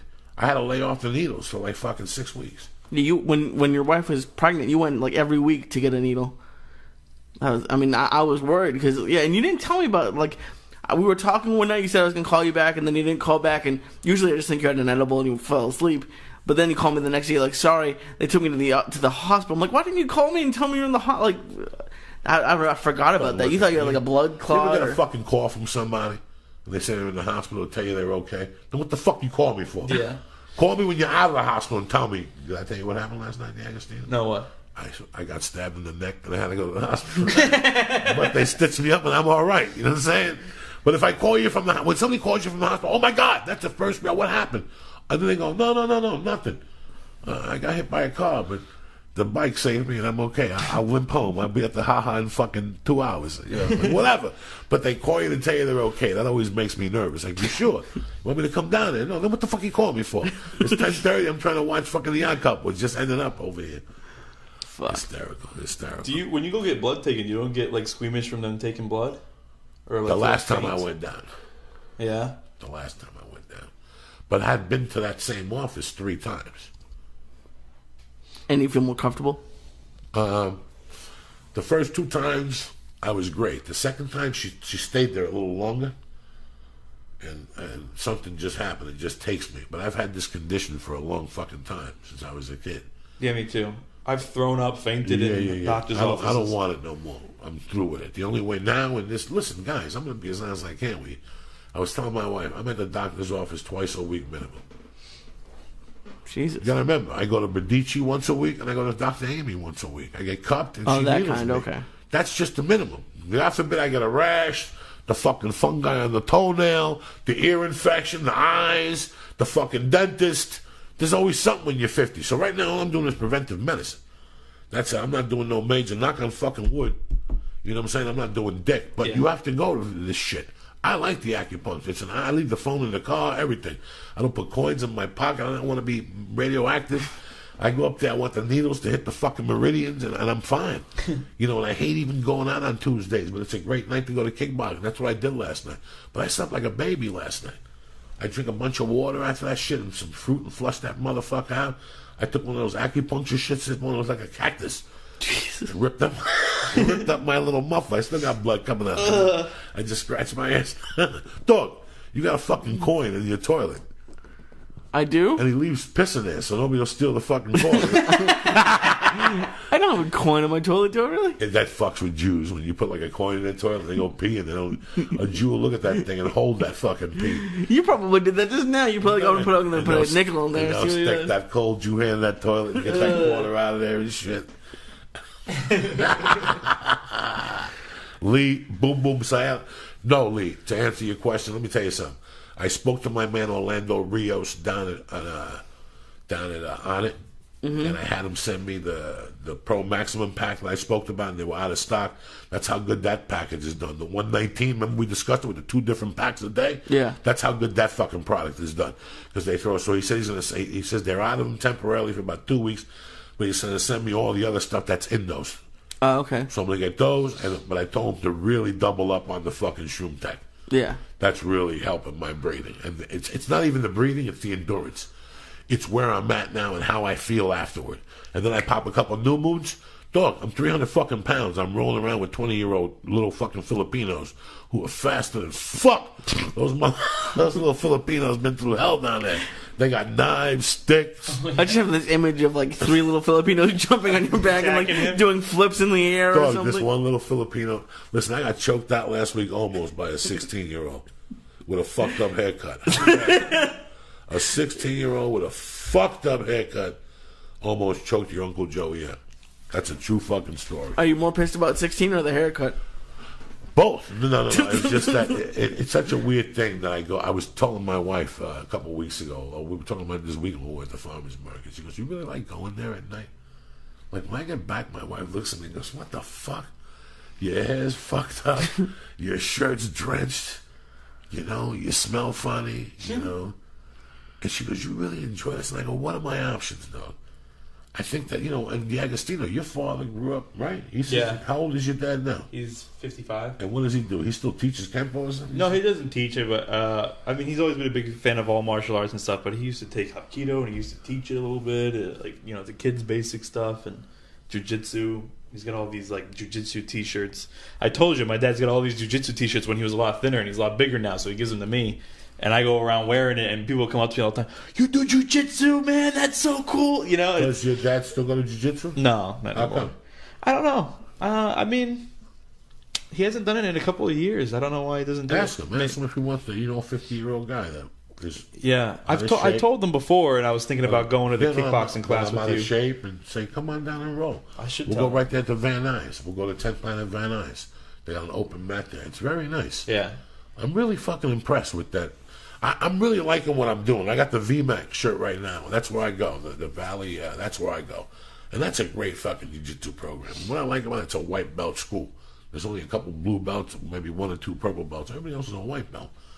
So you're rolling around with guys, I'm not getting killed. It's making me learn the basics the right fucking way. And guys, that's what I wanted. I'm so happy. I don't want to go to contests or competitions. I just want to do something. Yeah. I want to be active, so that blood, I want my ankles to stay skinny. You know, I really work on my ankles staying skinny. I don't want the circulation to get fucked up. You follow me? I don't want to get clogged up. So it means a lot to me. You know, it really does. Because my parents are dead. And I guarantee if you could communicate with my mom and say, what would you do different? Would you be doing jumping jacks right now? She'd say every fucking morning. You think so? Fuck yeah, man. You got to take care of yourself in so many different levels. And yeah, I got some fucking weight on me, but you know what? I drink a lot of water again. We go through those fucking gallons. We got those things at the house now where they deliver the water the last 2 years. You know, that's made a big difference at the house. You drink a lot of water, huh, Lily? Oh, yeah. I mean, I've cut down. I told someone at work, I still drink like 3 the sodas, diet sodas a day. I don't drink regular soda. But at comedy clubs or anywhere when I work, they give it to you for free. So I used to drink 6 or 7 a night. So I've been cutting down, and I cut soda out completely. Yeah, it helps. Yeah. You guys are young. You're picking up good fucking habits, because that's... At 25, I was always a good eater. Like at 25, I still didn't eat food, but I ate tons of it. Because at 18, I was working out. At 25, you stop a little bit. You can start working. You get a girlfriend, a wife. You know, I was doing a little time. Shit happens. You're in county for a few weeks at a job. So after a while, you're like, fuck it, I'll just run off the fuse. You know, when you're 18 and you're in shape and you see a guy my age and he says to you, dog, this is going to be me, you in 25 years. You're like, fuck you, man. I'll always be skinny. Wait. You know, unless you're doing something for help, it fucking gets hard, because what it took calorie-wise and wise to burn that fat, now it's double at that age, your metabolism. Yeah. You got to pick your fucking metabolism up. It's not like when you were a kid, you ran around all fucking day. When I was a kid, I could do 3 karate classes.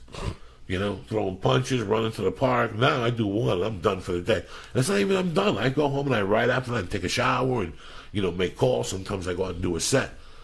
But it's just amazing that I'm still going at 50. When I was doing it as a young man, and you would have asked me if I would have been still doing this shit at 50, I would have told you, tonight I'm going to go to jiu-jitsu. And then tomorrow I'm going to fucking plane to Philadelphia, bitches. Oh, shit. Helium Comedy Club, Thursday, Friday, Saturday. Do you have a favorite cheesesteak place, or do you Dog, just gonna go everywhere? I've never been to either or I haven't in 20 years. You know what I'm saying? Like, every time I go down there, I don't know where I ate 20, 30 years ago. I forgot. They're all good. And when I go there now, I was talking to Don Marrera this morning, he was saying the same thing. He goes, just go anywhere. They're all fucking good. Now, this is a big thing. Cheese Whiz or the provolone? I got to try the Cheese Whiz. I've never tried it. It freaks me out. I like provolone cheese. You know, Cheese Whiz scares me like on a cracker. It looks like what comes out of my face when I pop a pimple. You know, that's what I like about it and don't like about it. I've always had an obsession with popping pimples.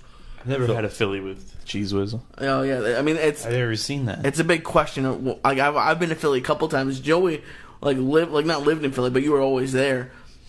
It's but like this is 30 it's like years the ago. nacho cheese sauce. It's like somebody hit me up before on Twitter. They're like, "Hey, where's the best place to eat in Denver?" Sometimes I would know a place, but I don't go to Denver frequently that much to recommend the place. When I go to Denver, I go to a place down the corner from the hotel with the UFC, and they're always there. And I get a bowl of green chili, and I don't even know the name of the fucking place. Yeah, but I heard it's really good, and I go there. I just don't know the name of it, so I'm sorry. I live in L.A., and I don't even know what the fuck's going on in L.A. And you won't trust Yelp. So let me talk to you about something here. So you got something going on Nuevo TV. On Nuevo TV, yeah. Now, Nuevo TV is making a move. The big thing they're doing is they bought an Angela Johnson special. Yeah, they did. I heard about that. And they're going for it. So this is dog, this is the way. I remember in 1995 watching House of Buggin' with John. You guys weren't even born. It was a sketch show with John Leguizamo on Fox. It was the beginnings of Fox. On Sunday nights, they had The Simpsons and the show The Lust and Marriage. But somewhere in that, at like 6:30, they had a Spanish in living color called House of Buggin'. There's 6 episodes on YouTube. And out of the 6 episodes, they had 2 great fucking sketches. Voguing for Congress. Okay. With Leguizamo. Put it on. Go ahead. Voguing for Congress? Put on House of Buggin'. All right. John Leguizamo. And it was 6 episodes. Everybody laughed at that show. But that's what built Fox. It was those, you know what I'm saying? Yeah. So Fox was nothing then. In 1995, when this is what I'm talking about, Fox was nothing. Fox, anybody who put on Fox was on Sunday nights. for America's Most Wanted. Do you want Uptown Voguing Troupe? Yeah, hysterical. This is you know. And exactly how much of a grant is this photographer requesting from the government, Miss Rodriguez? $1,000, Senator, and we at the NEA feel that's reasonable. Well, this is a darn pretty picture of a flower, I must admit. That's a... Oh, no. Oh, no. You expect the U.S. government to squander tax dollars on that sort of filth? Senator Trisket, I wouldn't exactly it is say squander. I mean, this is art. Enough. Who's the next prevert on your list who wants us to fund his pornography? Well, let's see.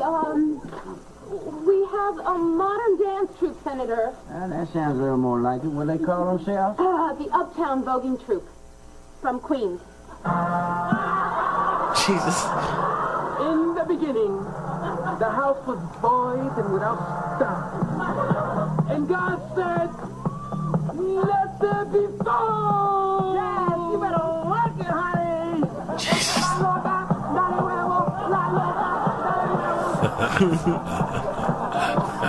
My name is Happy. All right, that's good.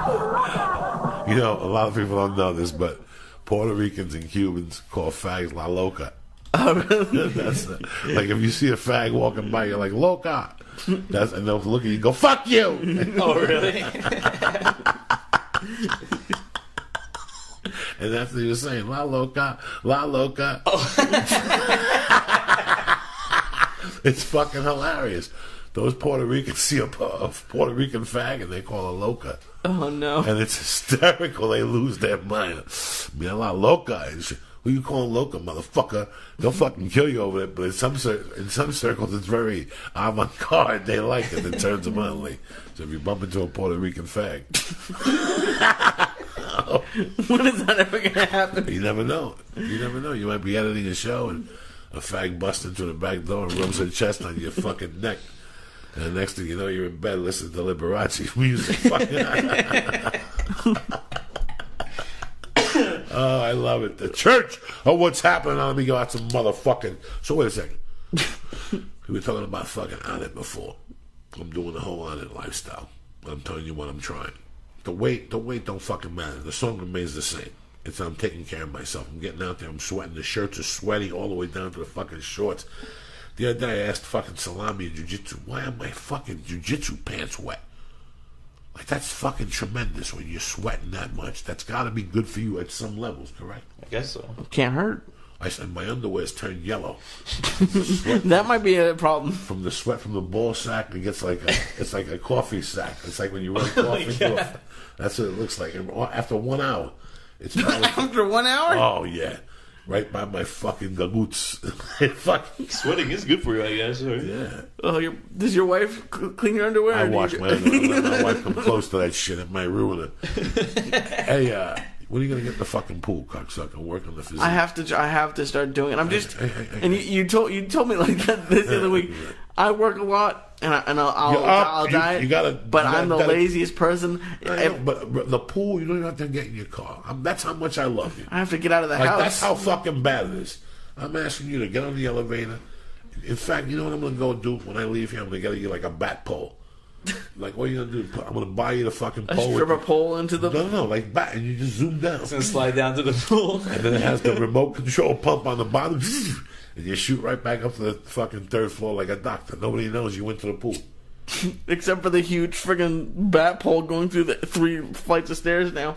I get lazy moments too, Lee, but I mean, you know what helps sometimes? Like when you feel like, I don't feel like going. I can talk myself out of going to the gym or going swimming like every day. I can talk myself out of it. Yeah. But what helps is like if you go with somebody, if you go with like a friend or something. That would be we're nice. gonna go work out together. You're like, yeah, okay, let's go. Then you can't say no. You know what I mean? You can't give yourself excuses.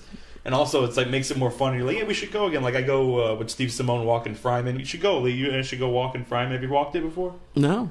You should go walk Fryman. It's I have a bad knee too, like Joey. Like I had injured it when I was younger, and then now that I put so much weight on, I can't walk the Fryman anymore. But I lost a couple of pounds. I've been walking it, and I go with a buddy, and we talk, and then all of a sudden I completed it, and I'm like, I didn't do this last time I was by myself, but now it's because I was talking to somebody, and somebody was there. Your mind's off it. You just go. That's I what. don't like that shit. That's one thing I don't like. What? Walking up a fucking hill. And You don't like it? No, outside around But here. you walk every day with your dog.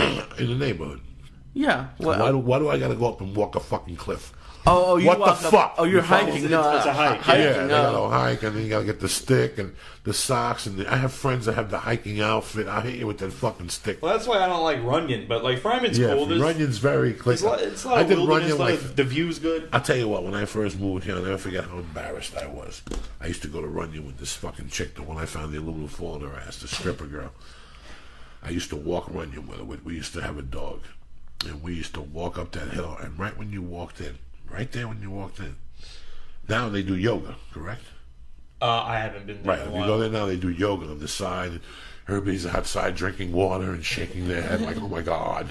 Because it's those type of people that would do yoga there. 'Cause Yeah. you want to be seen doing yoga. So, but there used to be the 6 girls that would sit on a park bench with their workout pants on, with still the mascara running down from the night before, with audition signs. That's when you went out every day. When I first moved here in 98, if you had theatrical age, you went out every fucking day.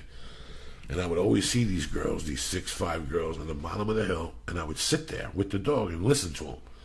And it was fucking amazing. And you know where I fucked up?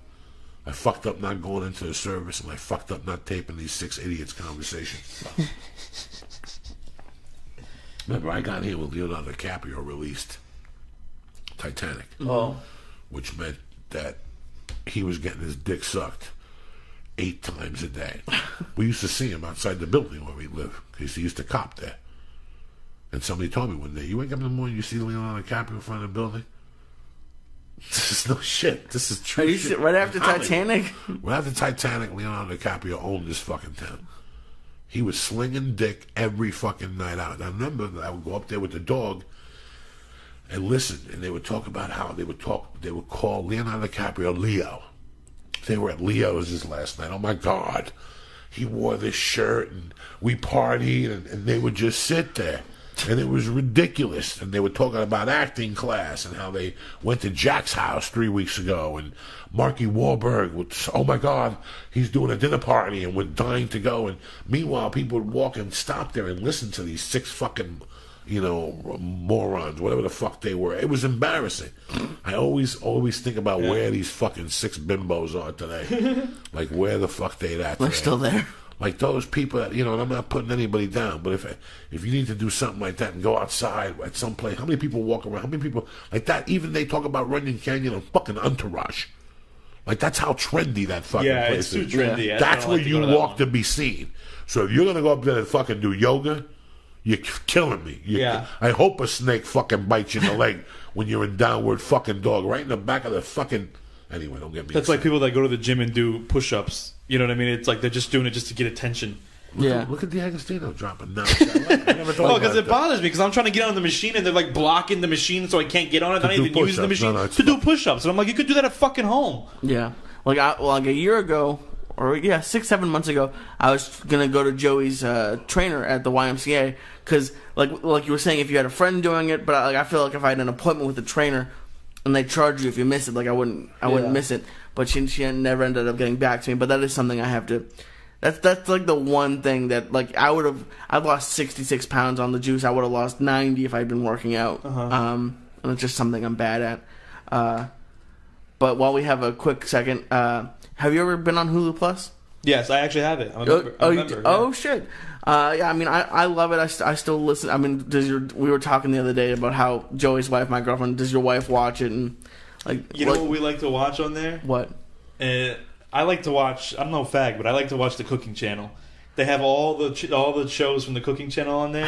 I like to cook too, but What's the your best favorite show show? ever is Chopped. Have you ever seen Chopped? Oh yeah. All the episodes. And every time there's a new one, they upload it on And that's Hulu. all on Hulu? That's on what I'm Hulu. saying? Every episode. Every fucking time I talk to somebody, everybody's on fucking Hulu. Get on Hulu. Go to joeydiaz.net. Cut the shit. Click on the box. What do they press? Joey. Bam. 2 free weeks. If you like it, you get it for $7.99 a month. That's nothing. That's $8 fucking dollars. That's 2 fucking lattes, and you can talk to your buddies, ha ha ha, and do all that fake shit. We don't drink motherfucking Starbucks here or go to Subway no more. We're anti-communism. When I first got Hulu, I thought it was going to be like Netflix, like, oh, they only have these seasons, and then if I want to wait till the next season, I got to wait a couple months. But no, like, every time there's a new episode, it's like having cable. Every week there's a new episode, and you can go back and watch the old ones too. So I do that with Chopped, and we watch it in bed together before we fall asleep. And Chopped is like, it's like a contest of these guys that cook, and they put like 3 mystery things in a box. They open the box, and it's like pears, fucking sushi, you know what I mean? Like these 3 items, and they got to make like a whole meal out of it, and then like the judges taste it. It's fucking. I know what you're talking about. You know what I'm talking about, right? Yeah. It's not bad. That's a pretty innovative, it's an entertaining show. I like all that shit. I'll have to check it out. Hulu. I'm a little bit high right now. I'll have to watch it. You know, it's amazing how I've gotten a lot of emails, people thanking me about Hulu. I've had like 2 or 3 haters on Hulu. But I've had like 70, 80 people that thank me and said, you know what, it's a good service. And yeah, they take your credit card or whatever, but nothing's free. Get your shit together. Go to Hulu. Go to HuluPlus.com or go to JoeyDiaz.net. Bang it out, Joey. Get 2 free weeks, $7.99 a month. Who the fuck's better than you? No one. Why? You know what I'm saying? So you go to the gym, you eat some fucking On It products, you go home, you eat one of these Hemp Force protein bars, and you whack off. Your fucking Griselda juice will be fucking purple, and you'll be ready to rock and roll with the big boys. Oh, shit. So you're going to Philly, and then you're at the Ice House? I'm at the Ice House with another son of Philly from Dom Herrera. And then we're together at the Ice House July 30th with special guests for the live motherfucking podcast. $10 in Pasadena on a Wednesday night. Mad Flavor and the fucking Jew. If the show is good, they're taking him to a strip club this time, and some chicks are still in his face. I will not be involved. I don't want to be involved in molesting Lee. I'm saving Lee for the big day when the girl farts in his face and Lee falls on his back like somebody judo threw him. It's before we go, we got to get out of here, correct? I have a while. You got time? I got time. You guys are really young. And you guys take things, and it's funny, hysterical when I watch documentaries on TV about how Bruce Lee changed the world. And they show these kids talking about, oh yeah, his films are dynamic. Well, if that's why you think about Bruce Lee or whatever, or you read, like half these people that talk have only read 3 pages of his fucking books or whatever. Mm-hmm. And it breaks my heart. I just sit there and giggle that they asked the wrong people. And I'm going to give you the backstory to it so you fucking know. You know, I never had a father. I had a stepfather. You know, I never had a father. But all those years I didn't have a stepfather, the Green Hornet was huge. I remember watching Combat and the Green Hornet on Sunday nights and not knowing any English. That was big to me. But to see this Chinese guy doing fucking backflips. Are you fucking kidding me? Do you have any idea? Then, and you know, when I first watched Batman, like, that was great. Yeah. Like, I remember putting a fucking towel around your neck while Batman was on. You ever do that? Yeah. And you get, like, your mom's fucking eye thing and put B on your cape and shit. But then, Batman fought the Green Hornet. And I lived in hell. That was the first time I had ever been contradicted in my life, because I was a Bruce Lee fan, and I'm a fucking Batman fan, and now I'm cheering for Bruce Lee. And did you ever watch the episode? No. Green Hornet, Batman, click it. They don't fuck around, dog. I'm trying to give you motherfuckers knowledge. I'm trying to give the youth. I didn't know Bruce Lee played Kato. Oh, yeah, I didn't know that. This is what I'm talking about. This is why I do. Green Hornet. That fucking jamoke. That guy. Sorry about that. It's the afternoon fucking jizz from breathing the fucking pollution in my fucking Ugati. Hold on. Oh my god, these are fucking. Let's see.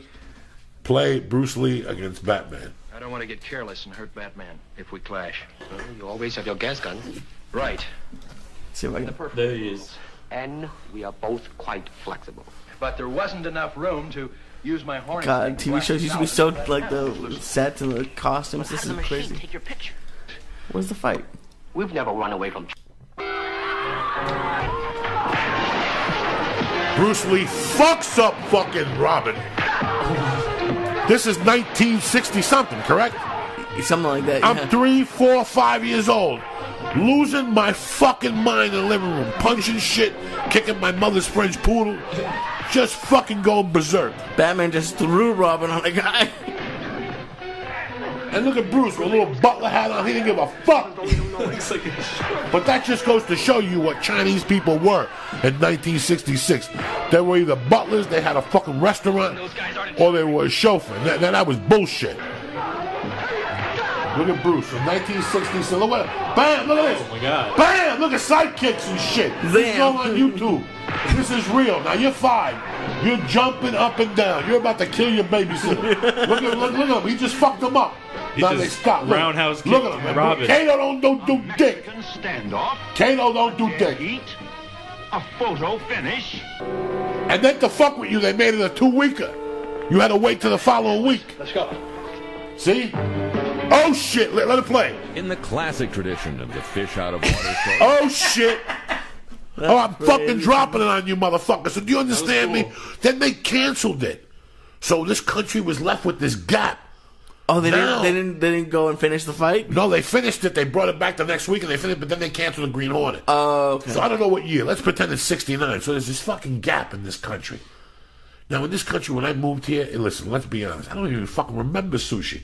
I didn't eat Japanese food till I was like 10. But there was an abundance of fucking Chinese food.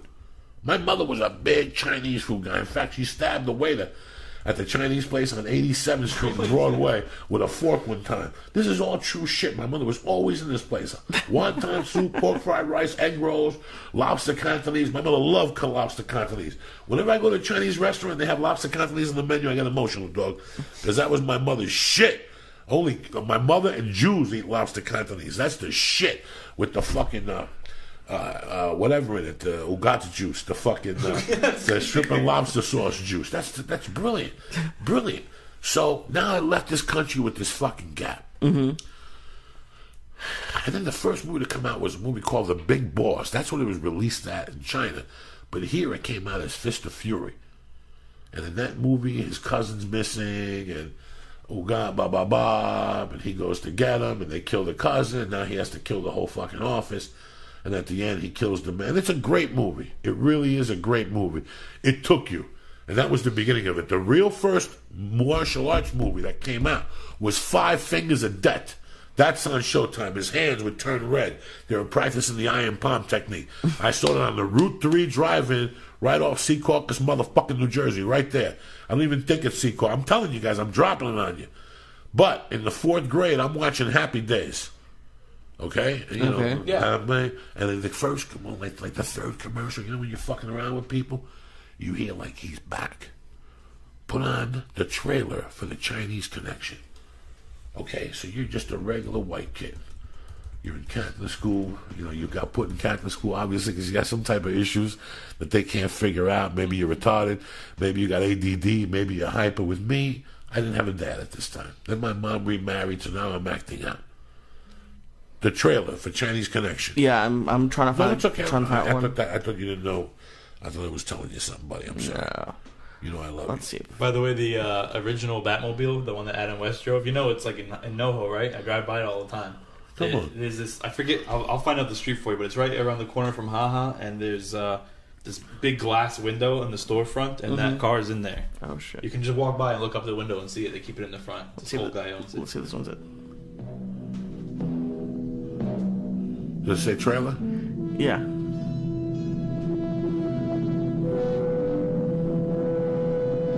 Yeah, let's push it over a little more.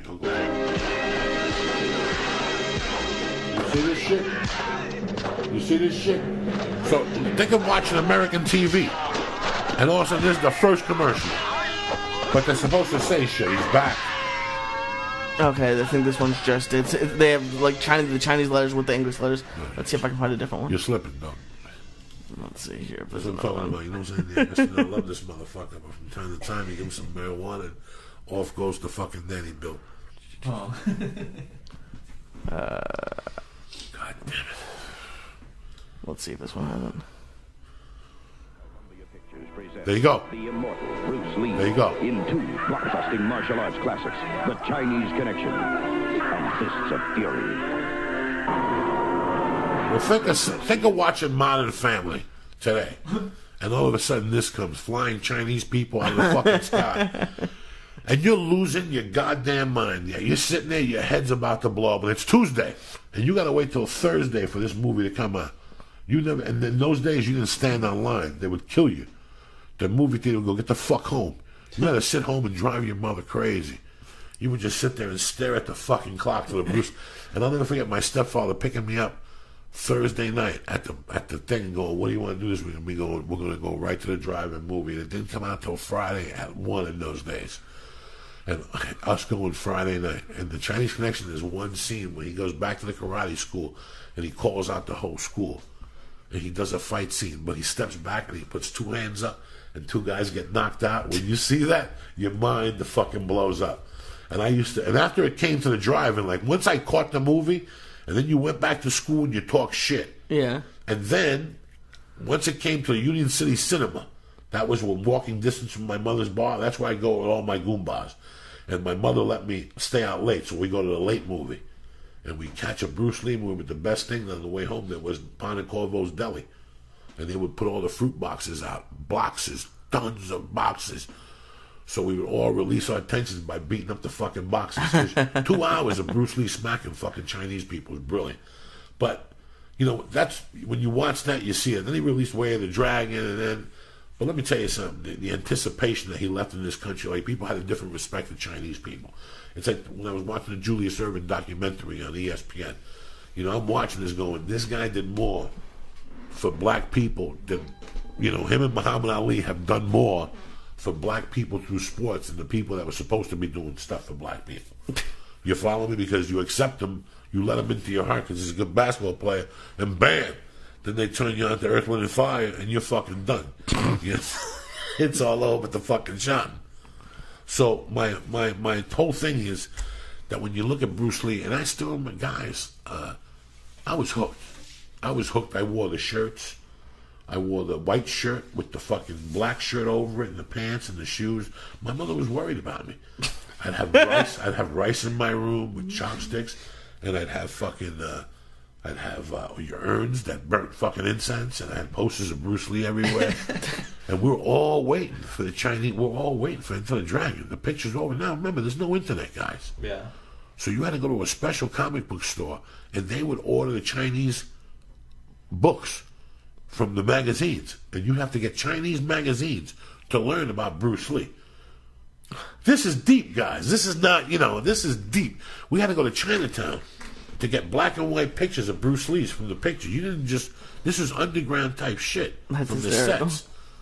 And all of a sudden, we find out that this guy, everybody was going. If you sparred in a karate class, everybody made noises. Everybody was fucking, these karate schools were packed. Kung fu schools were packed. Every school was packed. It opened up a different avenue for people in this country. It opened up the karate. It just knocked the door down. Mm-hmm. Like you went from having 8 students and really getting the money from them. Listen, it's the 8th of the month. Your kid's got to fucking pay. You know what I'm saying? It went from that to people wanting to train. It became this whole thing. I remember going, guys, you look at me and you think I'm a fucking... Before all that shit went down, I was a tournament geek. I was a Gushin-Ryu karate green belt that would get in the bus with 8 other idiots with white uniforms on and carrying your belt with the stripes on it.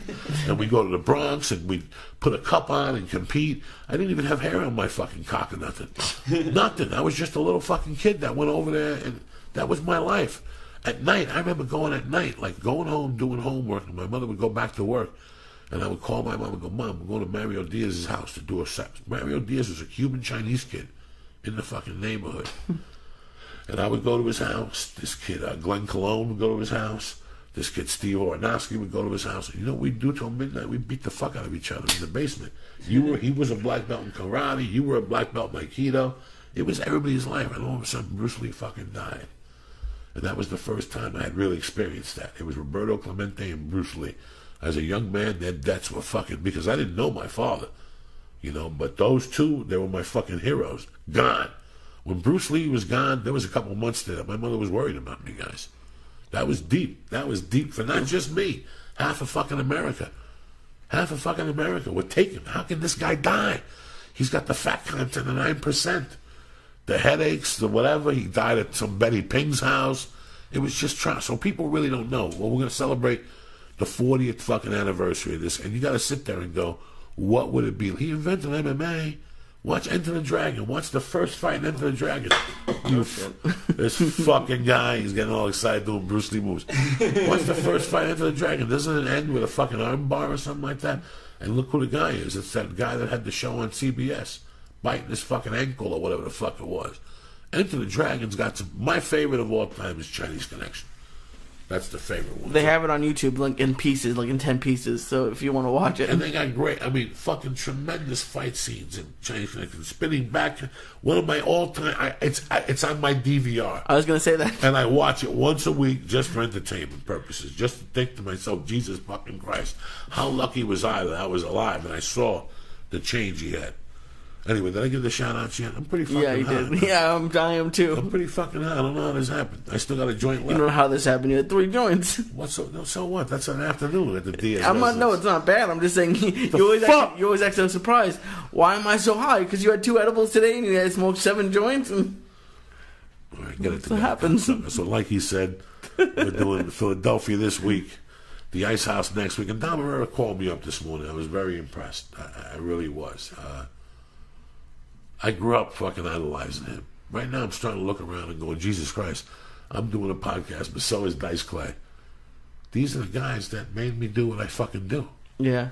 You know, that Rodney special still is my education. That's my 4-year college in comedy, you know. The Rodney special with Dom on it. With Dom on it. There's 2 of them. There's one with Dom. There's one with Lenny Clark, Seinfeld, Bill Hicks, Kennison, Robert Townsend, Roseanne Barr. It's the biggest education in comedy, brother. That's good. So what did you guys were just talking about your show, and so it's just both of you, right? At the Ice House, you and Dom? Just me, him, and D'Agostino. Yeah, I'll be hosting it. Oh shit! Doing 15 up front like a soldier. This is part of it. I gotta get him out there with me, and he makes little corrections and little things. I hate listening to myself, guys. I have not overcome that yet. That's heavy duty psychiatry and needles in my nutsack. You want to torture me? Tie me up and put earphones on with me listening to me. Oh my God. And watch my face. I'd probably die. I've never listened to the podcast. Have you? I'd probably go into shock after 6 or 7 minutes. I listen to the podcast. Oh, okay. I just can't to make little adjustments. That doesn't bother you? 3 or 4 minutes, and then I move on. I put on Led Zeppelin. And I open up a link, and then I go back to it, and I speed it up a little bit. I try to listen to something we said during the podcast. And it's very funny, the few times I've listened to the podcast, what I've been listening to hear how it was said. Yeah. We said something completely different on the way up that was like, holy fuck, that was funny. You know? You never know what the fuck you're saying. That's why I love this podcast, because we just talk, bro. Yeah. Nothing scripted here. I don't prepare nothing. I ain't thinking about nothing. I got to talk about fucking, and tell you the truth about on it. That's it. Yeah. That's all I tell you, motherfuckers. You know, my main man here tells you the best about Hulu. We ain't selling you nothing. All we're trying to do is get the party started in your fucking mind. Spark that number. Do what you need to do. We'll see you motherfuckers Monday morning on Ustream at 6 a.m. We're back-to-back time. D'Agostino, what do you got going on? Talk to me. Well, I'll be at Ice House with you. You were saying you're going to tape something else for Nuvo.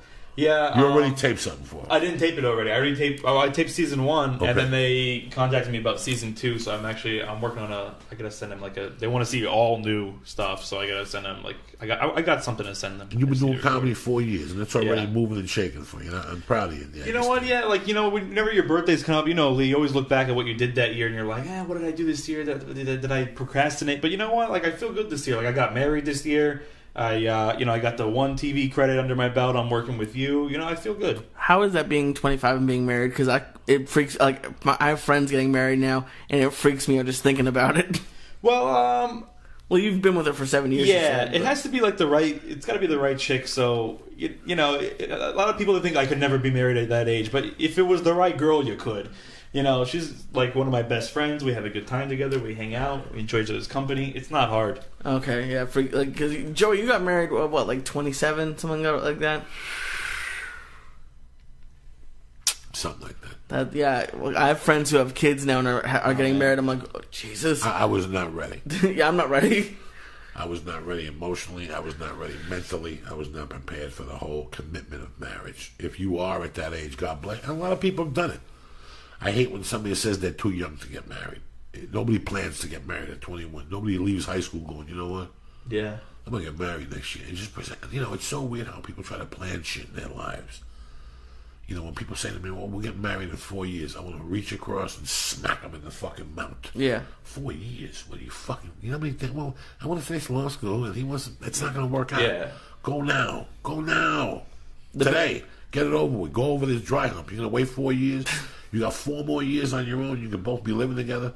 You got a piece of ass right there, laundry. You get the cat. Everybody take. You know what I'm saying? Why are we waiting? We love each other. Yeah. Before I got married, somebody told me, like, why are you going to wait till you get a better job? Why are you going to wait till you make more money? Move in, and that's going to help you get ahead. That's going to help you. You're going to help each other. She's going to school. Help her with her studies. You guys sit there and work it all out together. So it's a little partner. The biggest thing for me is, I've had this girl staying over the past couple weekends, and I love it. But I love my alone time, so I miss her when she's gone. But I'm also like, okay, I have my place back. Yeah. Like is it weird being around someone all the time? Like I feel like I need my alone time. I work so many hours, and we're an opposite schedule. She's 9 to 5. I'm 5 to 2 a.m. Yeah. Okay. So when I come home, I'm like, I haven't seen you all day. It's nice. We don't really get even to talk. I get one day off, and I appreciate it with her. But then again, like when she's at work and I'm there in the daytime by myself, I don't mind it. I like to have my, like do things, go out with friends, watch a movie by myself, Yeah. Joe, you love your alone time, but you've been lived with Terry for what, 15 years, something like that? But again, I work nights, she works days. I enjoy my time with it. I gotta be honest with you, I was with a couple of women before Terry. I enjoy that little time with her.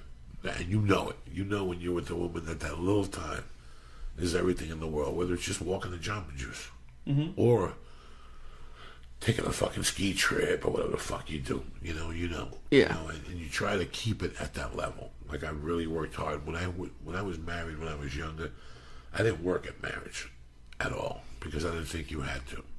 I thought that you just got a ring, you had a party, everybody came, and everything worked itself out. No fucking way. You got to sacrifice just like everything else. When you do comedy, you sacrifice. Correct? Yes. People have no fucking idea. And to be a good comic and take up to that level, it takes even more sacrifice to really dig in. I see people who are on a path, all of a sudden they tell me they're taking, 3 weeks vacation, and I'm sitting there going, there's no vacation in this. It's like the mafia.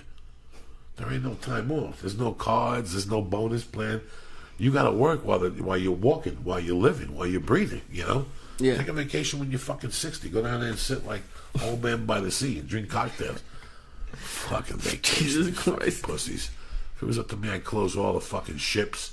Everybody got to work every fucking day. Vacation. You want to vacate? Come back. You gotta go up in front of a judge to earn a fucking vacation. That's how I would do it.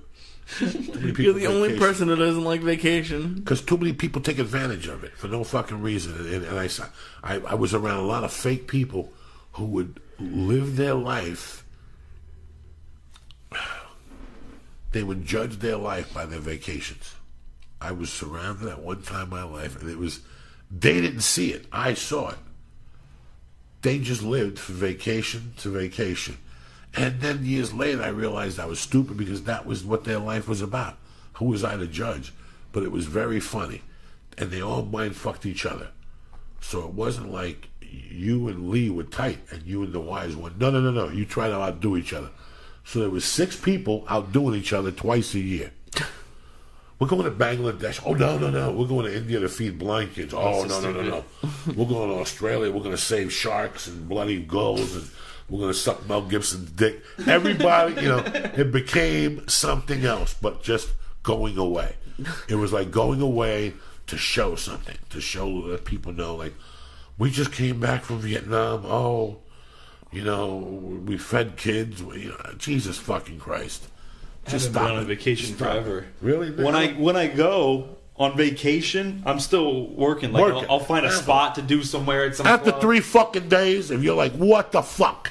Yeah. After you sucked, had a Bloody Mary, got a suntan, stayed up late till 2, and got up 2 days, you're like, okay.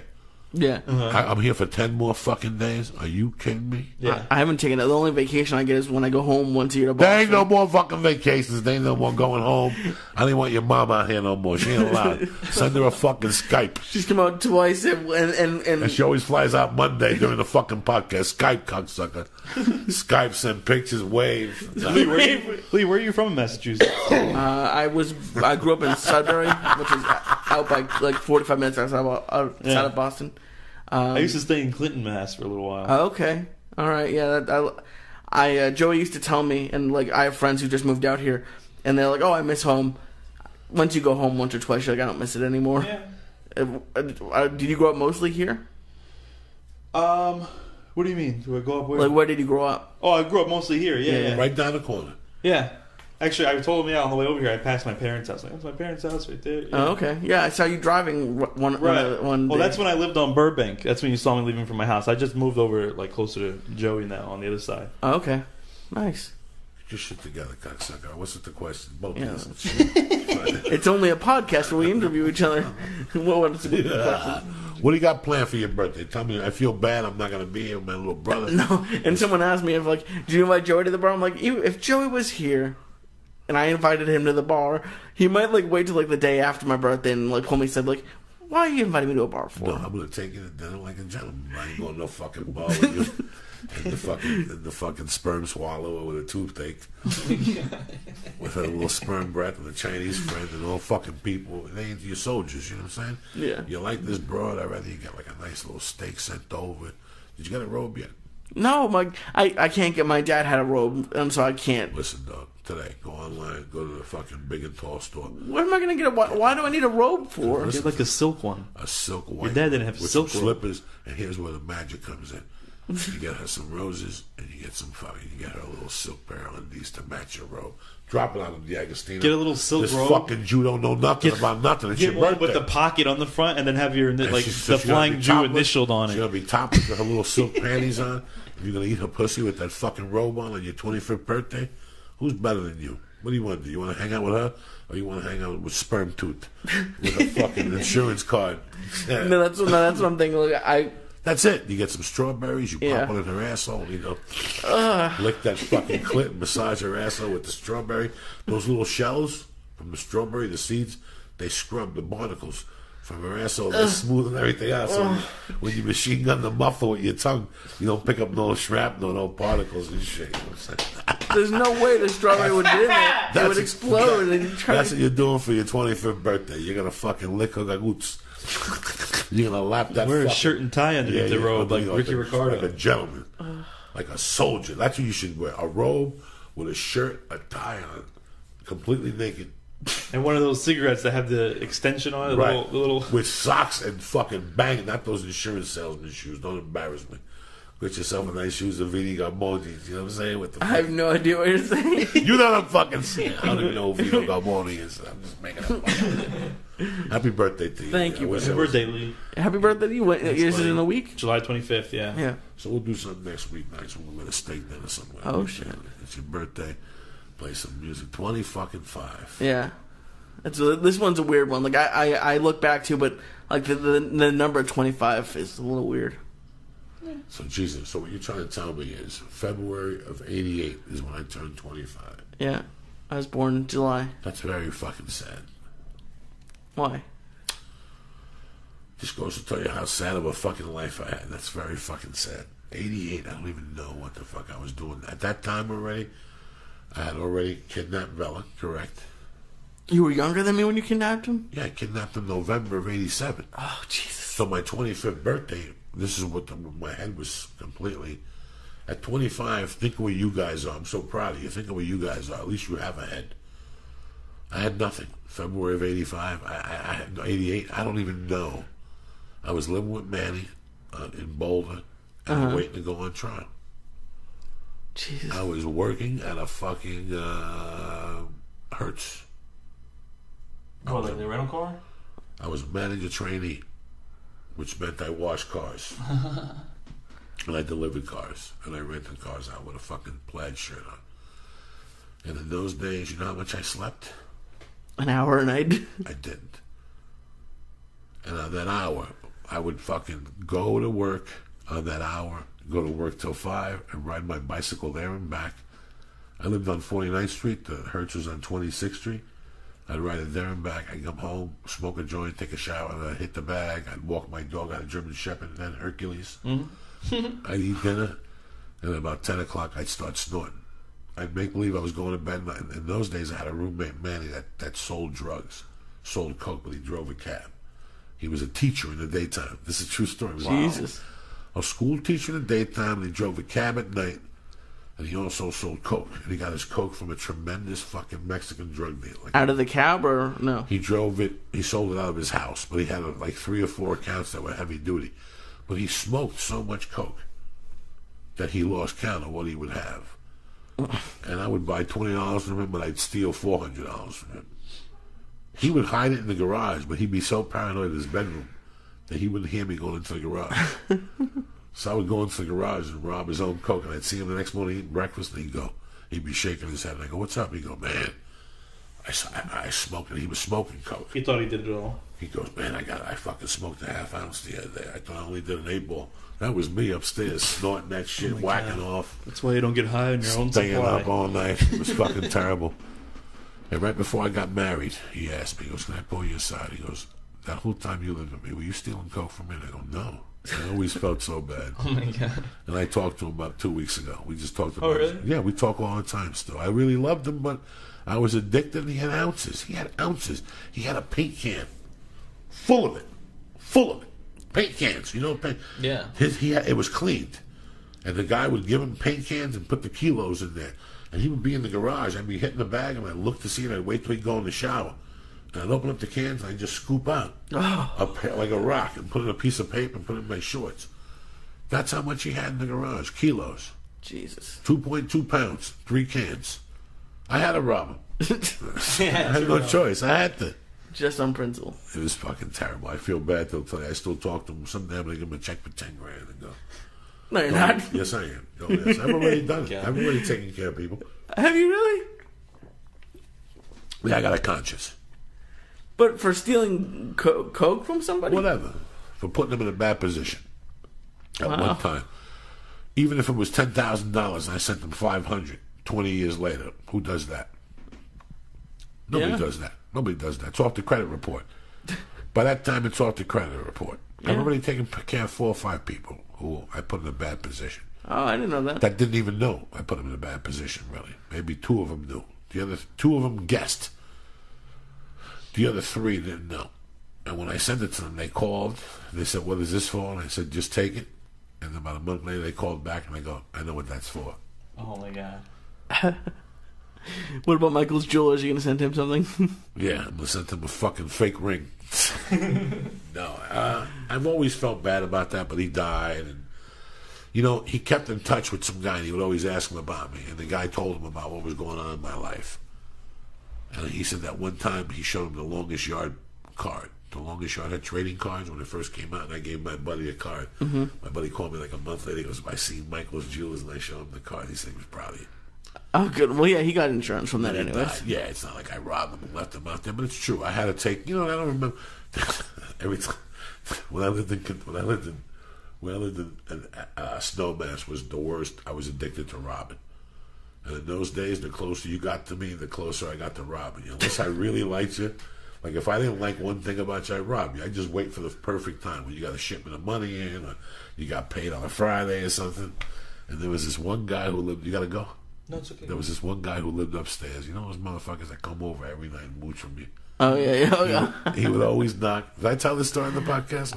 To you? The one where you jumped over onto the thing. His name was Ken, but he was from Kentucky. And he always showed up, smoked our weed, ate our food, and then he drank with Jimmy. And Jimmy once told me, Jimmy's the nicest guy in the world, God bless his soul. He would say to me, "Dog, that fucking guy is taking advantage of us." And I didn't want to say it. At that time, I was really trying to change. So I made a promise. Anything that came to my mind, I give myself 10 minutes, and I think about it, and I go, "What the fuck, I'm robbing anyway." The kid wants to come down and eat a salami sandwich, but this kid would come down every night for lobsters. Oh, yeah, he knew we had lobsters, because I used to rob lobsters from the city market. He knew all that shit. This went on for like 6 months, and one day I just asked him, I said, "Dog, you ever going to bring anything down?" And he went pale and got insulted. "Man, fuck you, man. Fuck you, that's a lie. I always got my own food." Then he stopped coming down for a while. And then one day, this motherfucker, I figured that he thought about it. Like, if he was a real man, he'd go, "You know, Joey's right." One day, this bitch comes downstairs and is telling me how his grandma would send him $300. That's the first time he's going to get to go out to Aspen tonight and drink. And I'm looking at this guy going, "This guy's cheap as fuck." And in those days, there was no ATM. There was maybe one in Aspen. Mm-hmm. And the banks were closed. So I knew he had the money in his house or in his wallet. Uh-oh. So I'm like, this guy's... So everybody went out. It was a Friday night. Everybody went out. And I had money. This is how crazy I was. And I had money, but I go, "I'm going to buy Coke tonight with the money I steal from Kentucky." and there was a balcony. The balcony right above me, and I put a table and a chair on top of that, a little ladder on top of that, and little by little I climbed up, and I grabbed on, I pulled myself up. Anybody could have seen me. I went in, sliding door, went in, fucking lurked, couldn't find it everywhere, couldn't find it. Finally, I went back in, I lifted this bicycle, and I had a little thing, like in the back of the bike, and I opened it up, and in there, the Band-Aid thing was $200 bills. I clipped that motherfucker and went down, bought a gram of blow, got some beers, and went back to my room the next day, first thing in the morning. Hey, man, can I talk to you guys? Somebody broke in my house and robbed me. Jimmy Burkle knew. Right there, Jimmy's like, Joey fucking got you. God damn it. I didn't know when, but I knew it was when. Because once I mark you, that's it. Yeah. But I always think of Kentucky and where he is today. Kentucky. Probably still tells that story. That motherfucker robbed me. I remember for days he kept saying, man, whoever did it better come clean with me. Like, he knew I did it. And he would say, whoever did it better come clean with me. I've already got the fingerprints. I already gave them to the Snowmass Police Department. Sure you do. He told me, how'd you get the fingerprints? He goes, I got Scotch tape. I learned on TV one time. I got the fingerprint off the Scotch tape and shit. This stuff only does happen to you. It only happened to me. So what did we learn today? We talked about a hooker with a cast. We talked about Nouveau TV. We talked about relationships. We covered everything today, people. We covered Hulu. We covered fucking On It. We covered Philadelphia. We covered not going to college. Where else can you get this for your entertainment fucking dollar? Huh? Nowhere. Nowhere. So that's it. We love you. Pay attention to Twitter. Like I said, we're in Philadelphia Thursday, Friday, Saturday. Next week, I'll be at the Ice House. Lee will be at the Saturday shows for sure. Or both of them. If I can, I'll be at both, yeah. Depending on what I get, if I get this job. Be there. Yeah, we'll all be there. You'll be taping the show. Shit. Lee will be up there shaking hands. I got a few T-shirts I'm going to give away. Then the 30th is the podcast live. With great guest. Great fucking guest. We're not going to leak who he is. He's a big Hollywood star. He got AIDS and other fucking diseases and shit. You're going to love it. He's going to tell you about his life with AIDS and fucking people in the ass and shooting bazooka juice in that fucking... Bazooka juice? I was just telling my man over here that he knows this girl that's Arabian, and she's fucking beautiful. A little on the chunky side, but her face is beautiful. And I don't give a fuck if they're chunky. I like a big ass. I like it. You know who I'm talking to. And I would love to come in her eyes. She has those Arabian eyes. How did you just come up with that? Like, nobody's ever come in an Arabian's eye. Like, just came in her eye. And so every time you see her, she gives you the evil eye. It means it. You know? I love you guys. I don't even know what I'm talking about. Lee, you got anything to tell D'Agostino? What do you got coming up? You with me? I'm with you at the Ice House. Portland, I'm taking you. We're going to have a good time. What's in Portland, September? Yeah, September. All right. In September. Helium, I'm going to New York. I can't take you to New York, but I can take you to fucking Portland, Oregon. All right. do you have a Twitter? Yeah, I'm on Twitter. Agostino Zoida. Agostino's AGOSTINO. Not like the month August, AGO. And Zoida? Zoida is ZOIDA. So What is it's this, at fucking Agostino Sesame Zoida. Street? Well, it's not, It's a hard- it's not like Jim Miller. Zoida, everybody knows I know. Zoida. People always go, I can't find your Twitter. Zoida. You see, he just said it. He just spelled it wrong. Zoida. It's the same There you thing. go. I-O, it'll come up to you while you're typing. You're like, oh, it ain't this, it's that. What is this? It ain't fucking brain surgery. Well, thanks for coming in. Thanks for having me, Happy guys. birthday, It's fun. Lee. I didn't even know. For you women out there, do me a favor. Totally happy fucking birthday. Tell him you love him. Tell him you want to lick his gugats. Please don't. Get somebody to fart in his face for his birthday. Nah. Lee's a fucking good man, dog. Lee, you know. I better not find out you went to Hollywood and hung out with those fucking stiffs. Because I will go down there and pull you out of there head first, you understand? You're gonna fly back from Philly just for that? Oh, I know. They're going to talk you into going to Culver City or Century City. And No. There's this bar that's so cool. There's always that one idiot. Just look him in the face and go, no, we're doing it by my house. There's a Pantera Deli. We'll all eat bagels. And I'm going to go home and give Mama the hard one. Because that's all that matters on your 25th birthday. Yeah, that's Give Mama all I the hard wanted to do. I'm telling you right now, is your older brother. You're with Mama. You drink with Mama. You take one of those fucking roaches. You roll a bazooka. You smoke 2 fucking hits. Want me to leave you a Chibo Chew? No, I can't give her a Chibo Chew for the first time. Who says? Because no one, that's like giving someone fucking You're not going to give her the whole a shot of fucking heroin thing. in the... Lee, you're not going to give her the whole thing. You're going to give her the same piece I gave you, even less. Like a third of it. Sure, why not then? Well, You give her a little piece, you eat the other piece, and you both melt. yeah, well, we'll die. You both melt on each other. Have you ever made love on medical marijuana? No, that's what I want to do. You see who loves you more than me, cocksucker? But right away, and let me tell you something, if you take it to the next level, you take this little Chibo shit, you cut it in half, and you roll it up like a little ball, and you put like a needle on it, and you cut the tip off, and you just, while you're banging it, you just massage your little asshole, and make you go in and out of your muffler, just to give you little shots of THC. Wait, in my muffler or hers? Yours, or hers. Why? Then you're both high, you both look at each other, and you ask yourself why. You're fucking fuck terrible. is this shit? Oh, shit. All right, I love you, cocksuckers. All right, guys. Have a great week. Stay black.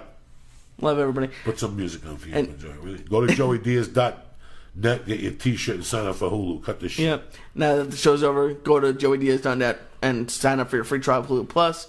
Start watching your favorite hit shows right now. Go to our homepage at joeydiaz.net. Click the banner for your extended free trial, or go to huluplus.com/Joey. Again, the Hulu Plus banner at joeydiaz.net or huluplus.com/Joey.